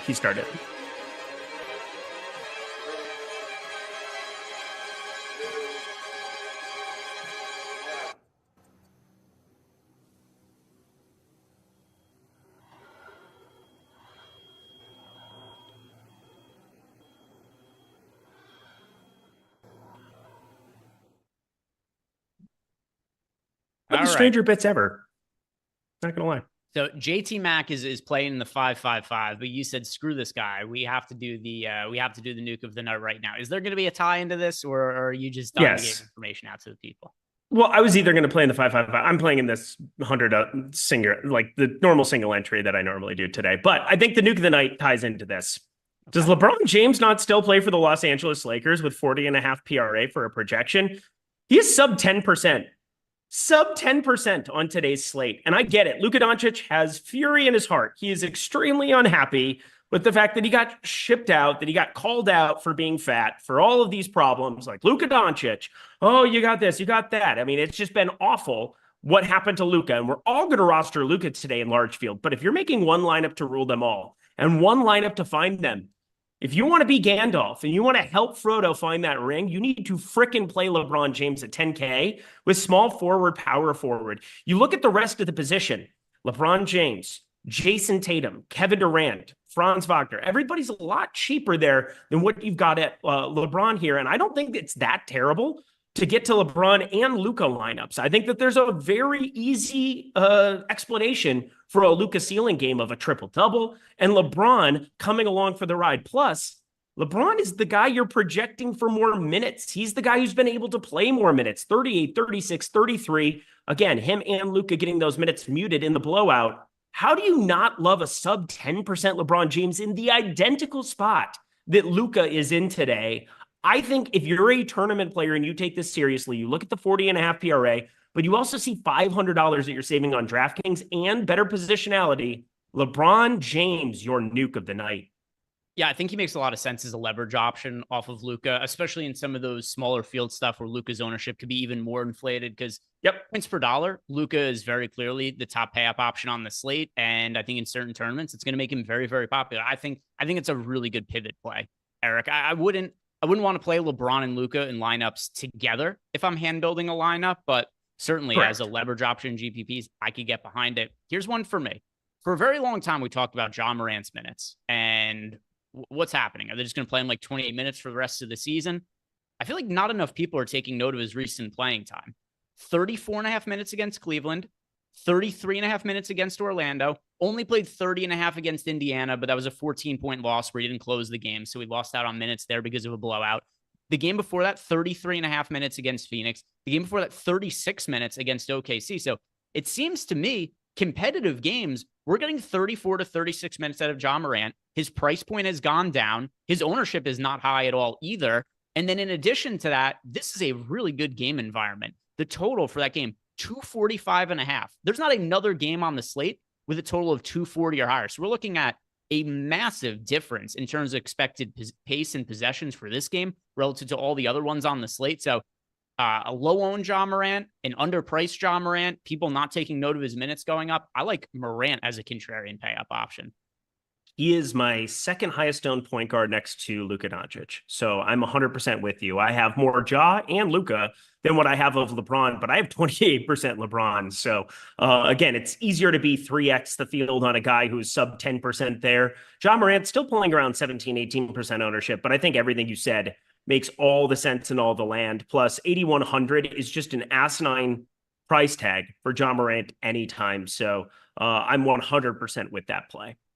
We've got some updated projections. So let's head on over and look at those. If you wouldn't mind, Jordan, could you pull up on screen first the Cleveland Cavaliers? Please do not be popular. Oh, we got Hauser starting. That's just so awful. I hate Sam Hauser starts because the minutes are just so dumb. White, Brown, Hauser, Tatum, Porzingis. You're starting 5 there for the Celtics. Mogbo's starting. Shit. Ooh. All right. Well, Orlando Robinson doesn't look good as a contrarian option anymore. We'll have to circle back on some updates for projections once we hit those spots. But first here, the Cleveland Cavaliers with Darius Garland out, where nothing really looks all that great in our projections. Donovan Mitchell's in play at $8,200. He always has a little bit of a ceiling to him, but 43 fantasy point projection. Like, I'd rather play Ja Morant at a slightly cheaper price point than Donovan Mitchell for myself personally. Then you get Evan Mobley, but he's fairly expensive, $8,400. So he gets a boost, but he's at 41 fantasy points. Ty Jerome off the bench. I guess he's your most appealing value option, especially because there aren't that many great value options on the slate. So Ty Jerome, the biggest gainer from a DFS standpoint, now projected for 26 fantasy points. But these other guys, Hunter, Strus, the other role players, nothing looks all that appealing. So I'm good with a couple of lineups that have Donovan Mitchell in the Merrick, but he's not a priority. Ty Jerome is in play after not being in play. He looks like a viable value option, but once again, he's not super cheap. He's not going to be starting. Anything else that is standing out to you from Cleveland with Garland out?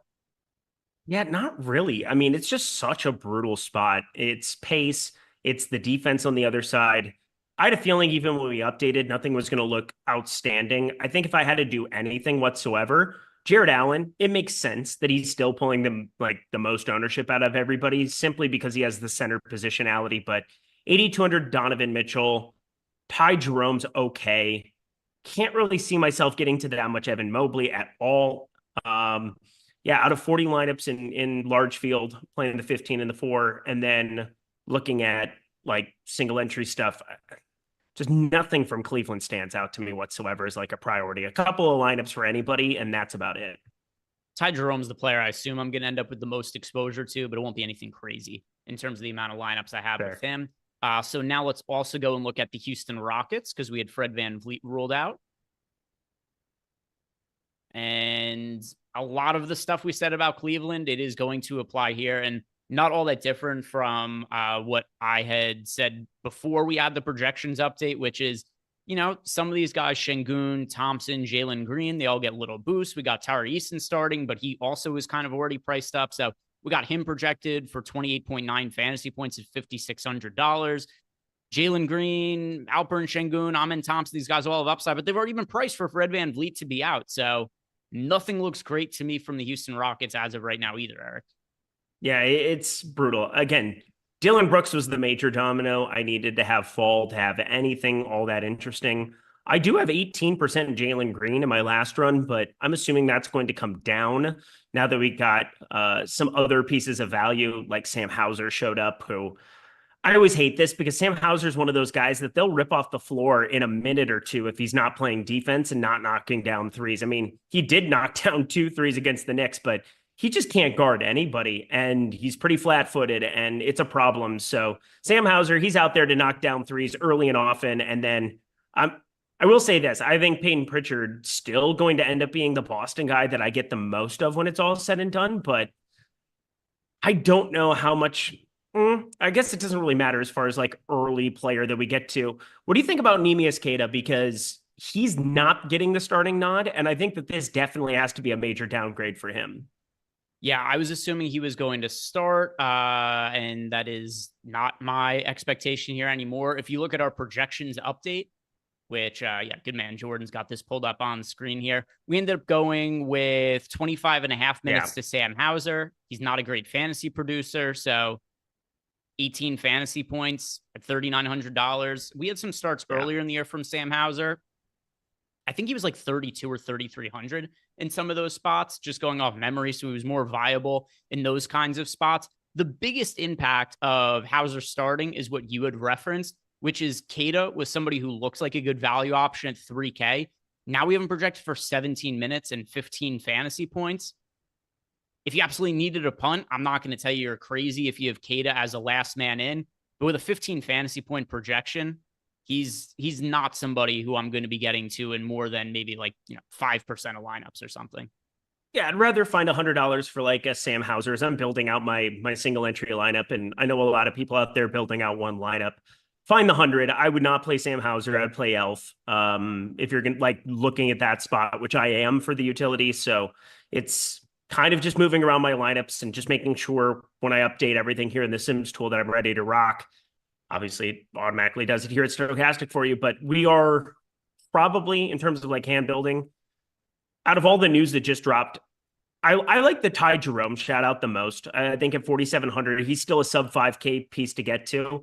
I'm just kind of looking for reasons to not play some of these random Charlotte guys that are just so brutal, but Elf, I think for 100 more at 4K, still going to be the guy that I want to get to the most in terms of 4K and below value. Vince Williams makes me feel really uncomfortable, man. But I'm going to let the Sims tool do its thing here in a minute because I think we pretty much have all the news now. So circling outside of back to PJ the Washington. super chat we had from JT Mack, it's going to be relevant to what you had just brought up there. He said, favorite ways to get different in the 5-5-5. We did the nuke of the night, so we didn't really finish answering his question there.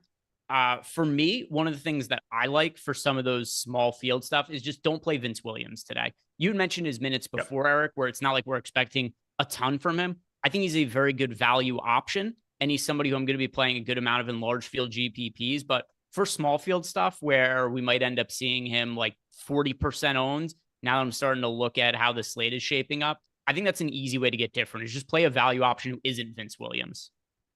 And again, I think Blau was going to be kind of my 1v1. I probably don't even end up on that price point here at this point in time. But the main thing is that if you can get and backload a little bit where you have Lakers, Charlotte exposure, I think those are the two teams that are the most interesting to get to in some capacity there in that late night window, just kind of piecing through it. You also can then pounce onto Dallas if you get PJ Washington out. You can then also have 2 more hours of information from Vince Williams to see where he lands.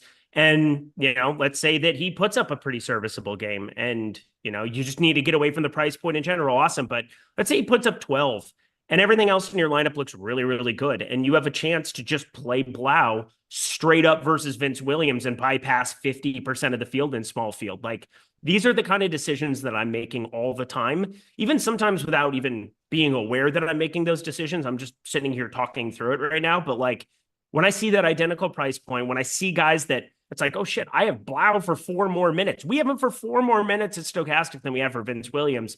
Those are like the easy spots to really like, hey, I can make better lineup decisions later. I can have more positions in my lineup and I can kind of find myself onto more information than what the field is. Let's go and look at the Toronto Raptors now, because we've got a projections update for Toronto. Now, the update here is that we were expecting Orlando Robinson to start, but now he's not starting. He's coming off the bench. We got Mogbo starting. And once again, another spot here, Eric, where the real impact of the change in the starting lineup just makes somebody else less appealing while not bringing somebody else as a massively appealing option into the mix, because Mogbo, not going to say that he's expensive because he isn't. $4,400 on DraftKings. He's not crazy expensive on FanDuel either. But when we were playing Mogbo earlier in the year, he was considerably cheaper than what he is right now. So we've still got Mogbo for sub 20 fantasy points. I liked Orlando Robinson as a contrarian option. We had him projected to play mid 20s minutes, but now coming off the bench, we have him projected for 20 and a half minutes. That has him projected for just under 20 fantasy points. I don't really like getting to Mogbo. I had exposure to Orlando Robinson, a pretty good amount, actually, Eric, in the run that I lasted when he was expected to start. I had 30% of Orlando Robinson at 12% projected ownership. Now how I'm looking at the big man situation in Toronto is I'm just not that interested in it. I think I'm really interested in Chris Boucher now.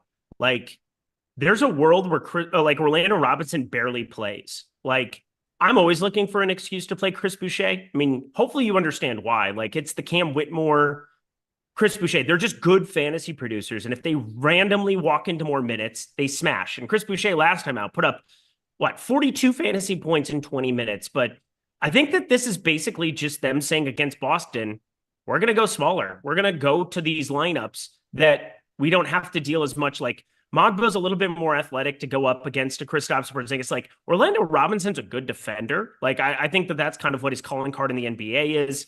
Dunks and threes, they kind of echo that sentiment. But like, I think this sets up as like a Robinson plays like 6 minutes game. And Chris Boucher, if he plays backup 5, he's like the best tournament play on the slate. Maybe not later when you're talking about PJ Washington news or what happens with Charlotte, but I think Chris Boucher could walk into more minutes than what we think.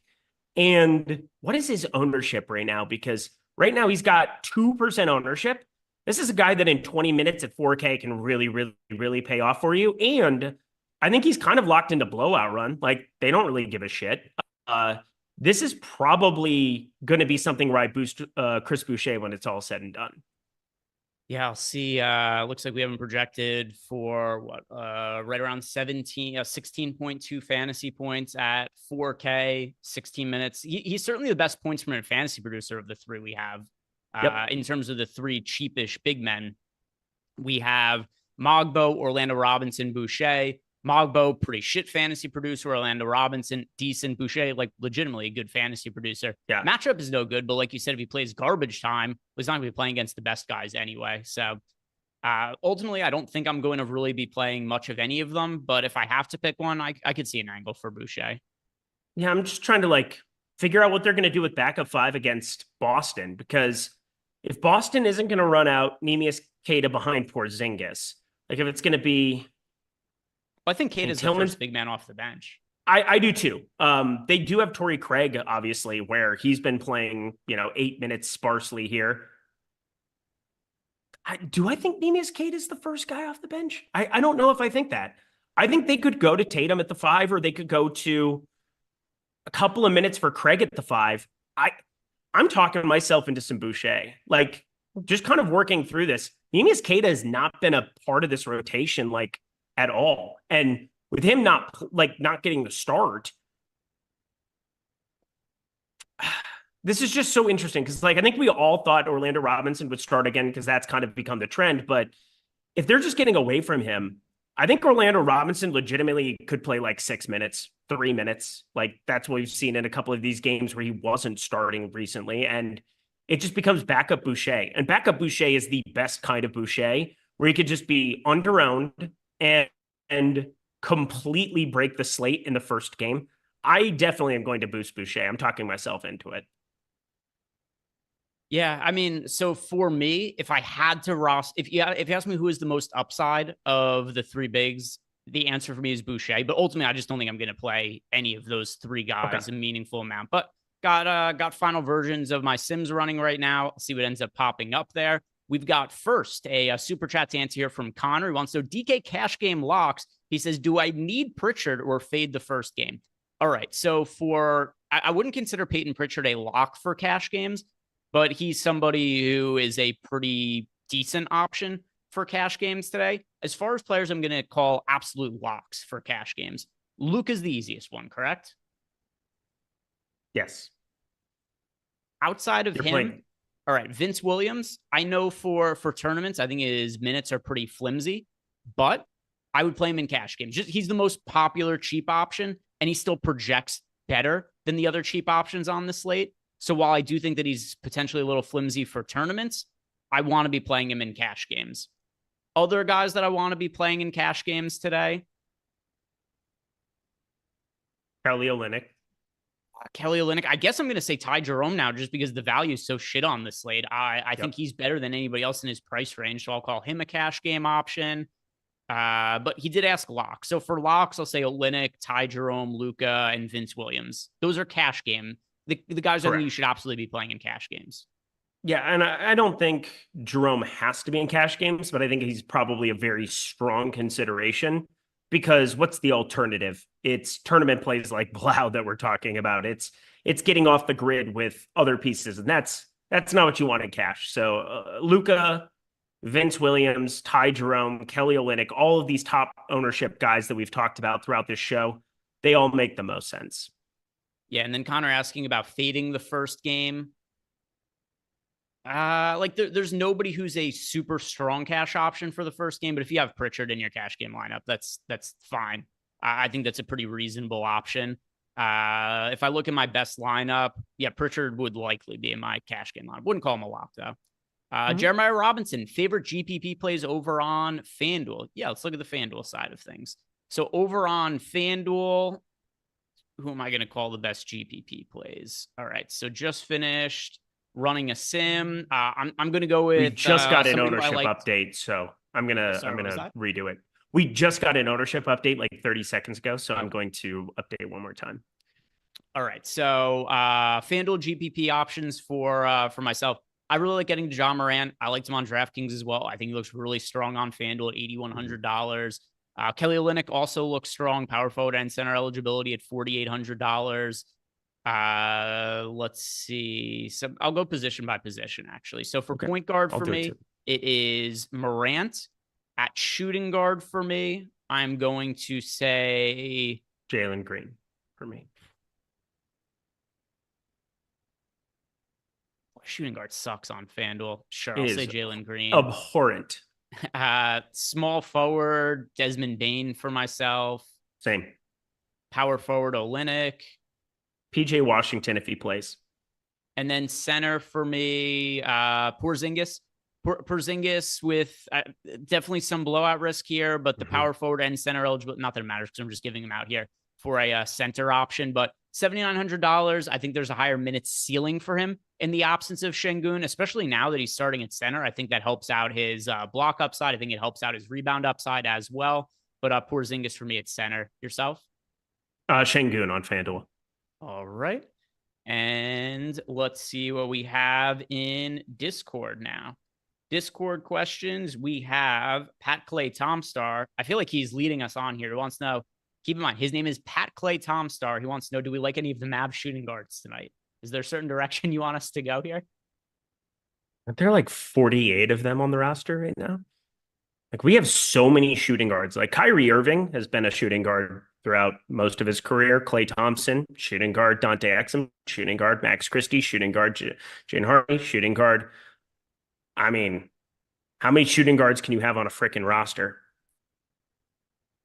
Let me look at my exposures. I don't have any. Dallas shooting guards. I have 1 out of 150 lineups with Dante Exum. That's a no for me. There's better spots to look at on the slate. Yeah. No go for me. M Grizzly wants to know, how are we handling the first game or two with late swap in mind? No changes to me. I didn't do anything to downgrade players from the first game on the slate. Didn't do anything to upgrade players. I also, so like I get a chunk of exposure to Peyton Pritchard. I think he looks pretty reasonable. Got a couple lineups with Kada. I've got some lineups with Porzingis. I like him as a contrarian option. From the Toronto side, I have next to nothing from the Toronto Raptors against Boston. I don't think I have to do anything significant to change my lineups here. I don't think this is going to be a massive slate for late swap. I don't want to do anything to take Peyton Pritchard out of my lineups, and I just don't really have the other guys anyway. I don't know.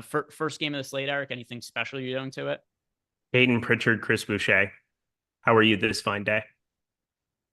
All right. We've got Cream wants to know what setting to use for the mini-max. Marquee is the best one to go to. I know that we typically think about the different settings, the high stakes, low stakes marquee. And you would think of obviously a 50-cent contest on the surface as being a low stakes contest because it has a low dollar buy-in. But the reality is the people playing that contest kind of play it similar to the $15 main slate anyway. The ownership is pretty comparable. So marquee for the 50-cent contest there. Rabashua wants to know, for a FanDuel GPP, who's the best risk reward play? Porzingis, I'm gonna say. For FanDuel, especially with the defensive stat bonus, the risk is going to be the potential blowout there. The upside, though, is he's going up against a shitty team. Al Horford's out. He's moving over to the starting center spot. If the game plays competitive, Porzingis is a really, really good fantasy producer. You could definitely see a spot where Porzingis spikes an upside at ownership that is just a little bit over 10%. Eric, who do you consider the best risk reward play on FanDuel? I have some disturbing FanDuel plays that I was looking at. I'm only playing one lineup, saving myself from myself, but I think Sam Hauser at 4,100 on FanDuel is pretty appealing. Let's see, Sam Hauser. I've got 14% exposure to Sam Hauser. Okay. He's somebody that I'm playing a little bit more, it would sound like, on DraftKings too. I mean, the guys I'm really playing in that first game, Peyton Pritchard and Chris Boucher, I have almost 30% of Boucher now, which is terrifying. But I think there's a world where Orlando Robinson just doesn't play very much. And projections are going to tell you what's been happening recently, which is Orlando Robinson went from out of the rotation to like starting. And now Chris Boucher's been a backup there a number of times.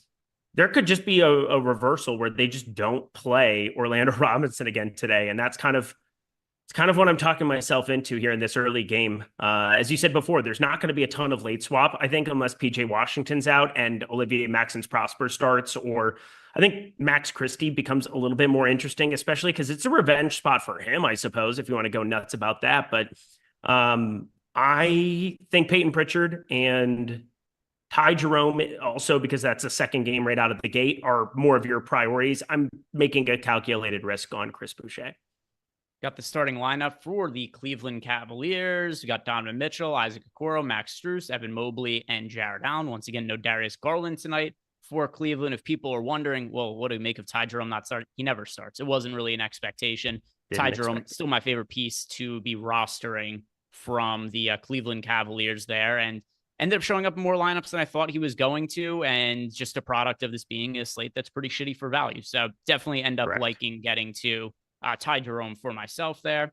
Let's see what we have for remaining questions. A few minutes left to go here. Was there any? Yeah, okay. So real quick, super chat from The Thunder. He says, new to The Sims, what uniques do you use? I don't change the unique set. For myself, I don't touch the unique settings. I just run the contest generator, Sims with the projections I use, and I don't change any other uniques. Other than that, I do some boosts or downgrade, up boost, down boost, depending on what it is I'm waiting for late news, which today isn't really much. So for today, it's just kind of factory settings for the most part. Eric, uniques, did you make any changes to that today?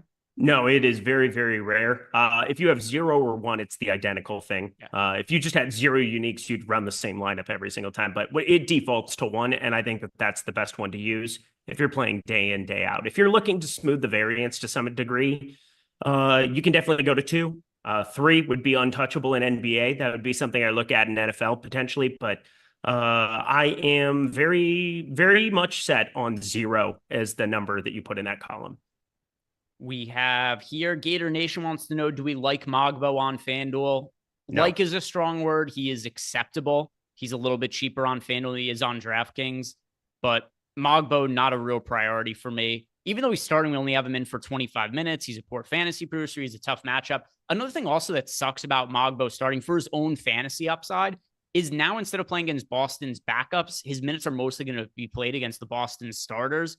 Mogbo is very fringy to me. Not a priority. Great. Bando wants to know if PJ Washington is ruled out, is Jimmy Butler somebody who's reasonable to swap to? Yeah, I have no issue with that. That's fine. Yeah, PJ Washington is priced at $7,400. You got Jimmy Butler with a 1 fantasy point higher projection. I mean, if you got $400, honestly, if you have $400 to spend right now, I would just go to Jimmy Butler over PJ Washington anyway. We've got Jimmy Butler projected for more fantasy points. Let's see. Is there anybody else in that price range at the same position? Yeah, it's Jimmy Butler. I think that's the swap to make there. Just a minute left to go here. And also, guys, if you haven't checked out our Portfolio EV tools, free trial.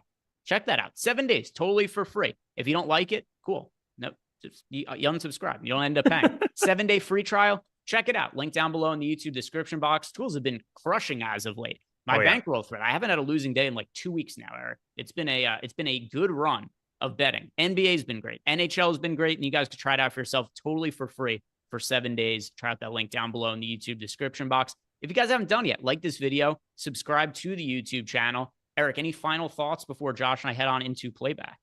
Yeah, I mean, what am I doing with Chris Boucher? I don't even know. But, YOLO, I suppose, is what the kids say. So probably going to die on that hill. Otherwise, I think Ty Jerome looked way better. I'm with you there. That's just a guy that I've continued to build up here throughout this entire show. Somebody that I didn't expect I was going to be on this much. But again, he falls into that column of just phenomenal fantasy performers. Go Peyton Pritchard.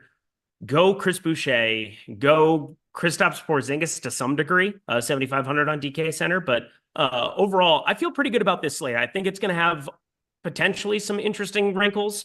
We'll see what happens with Dallas, but overall, can't wait to watch Luka go completely nutty and hope LeBron James somehow outperforms him. All right, guys, come join Josh and I over in playback. We'll talk some betting. We'll be sweating out the games. We'll react to, don't think we're going to have late news, but you never know. The NBA does a lot of unpredictable shit like we saw yesterday. So come join Josh and I over in playback. Jordan dropped that link into YouTube. All you have to do is click on the link and join us over there. So guys, good luck tonight. See you over in playback.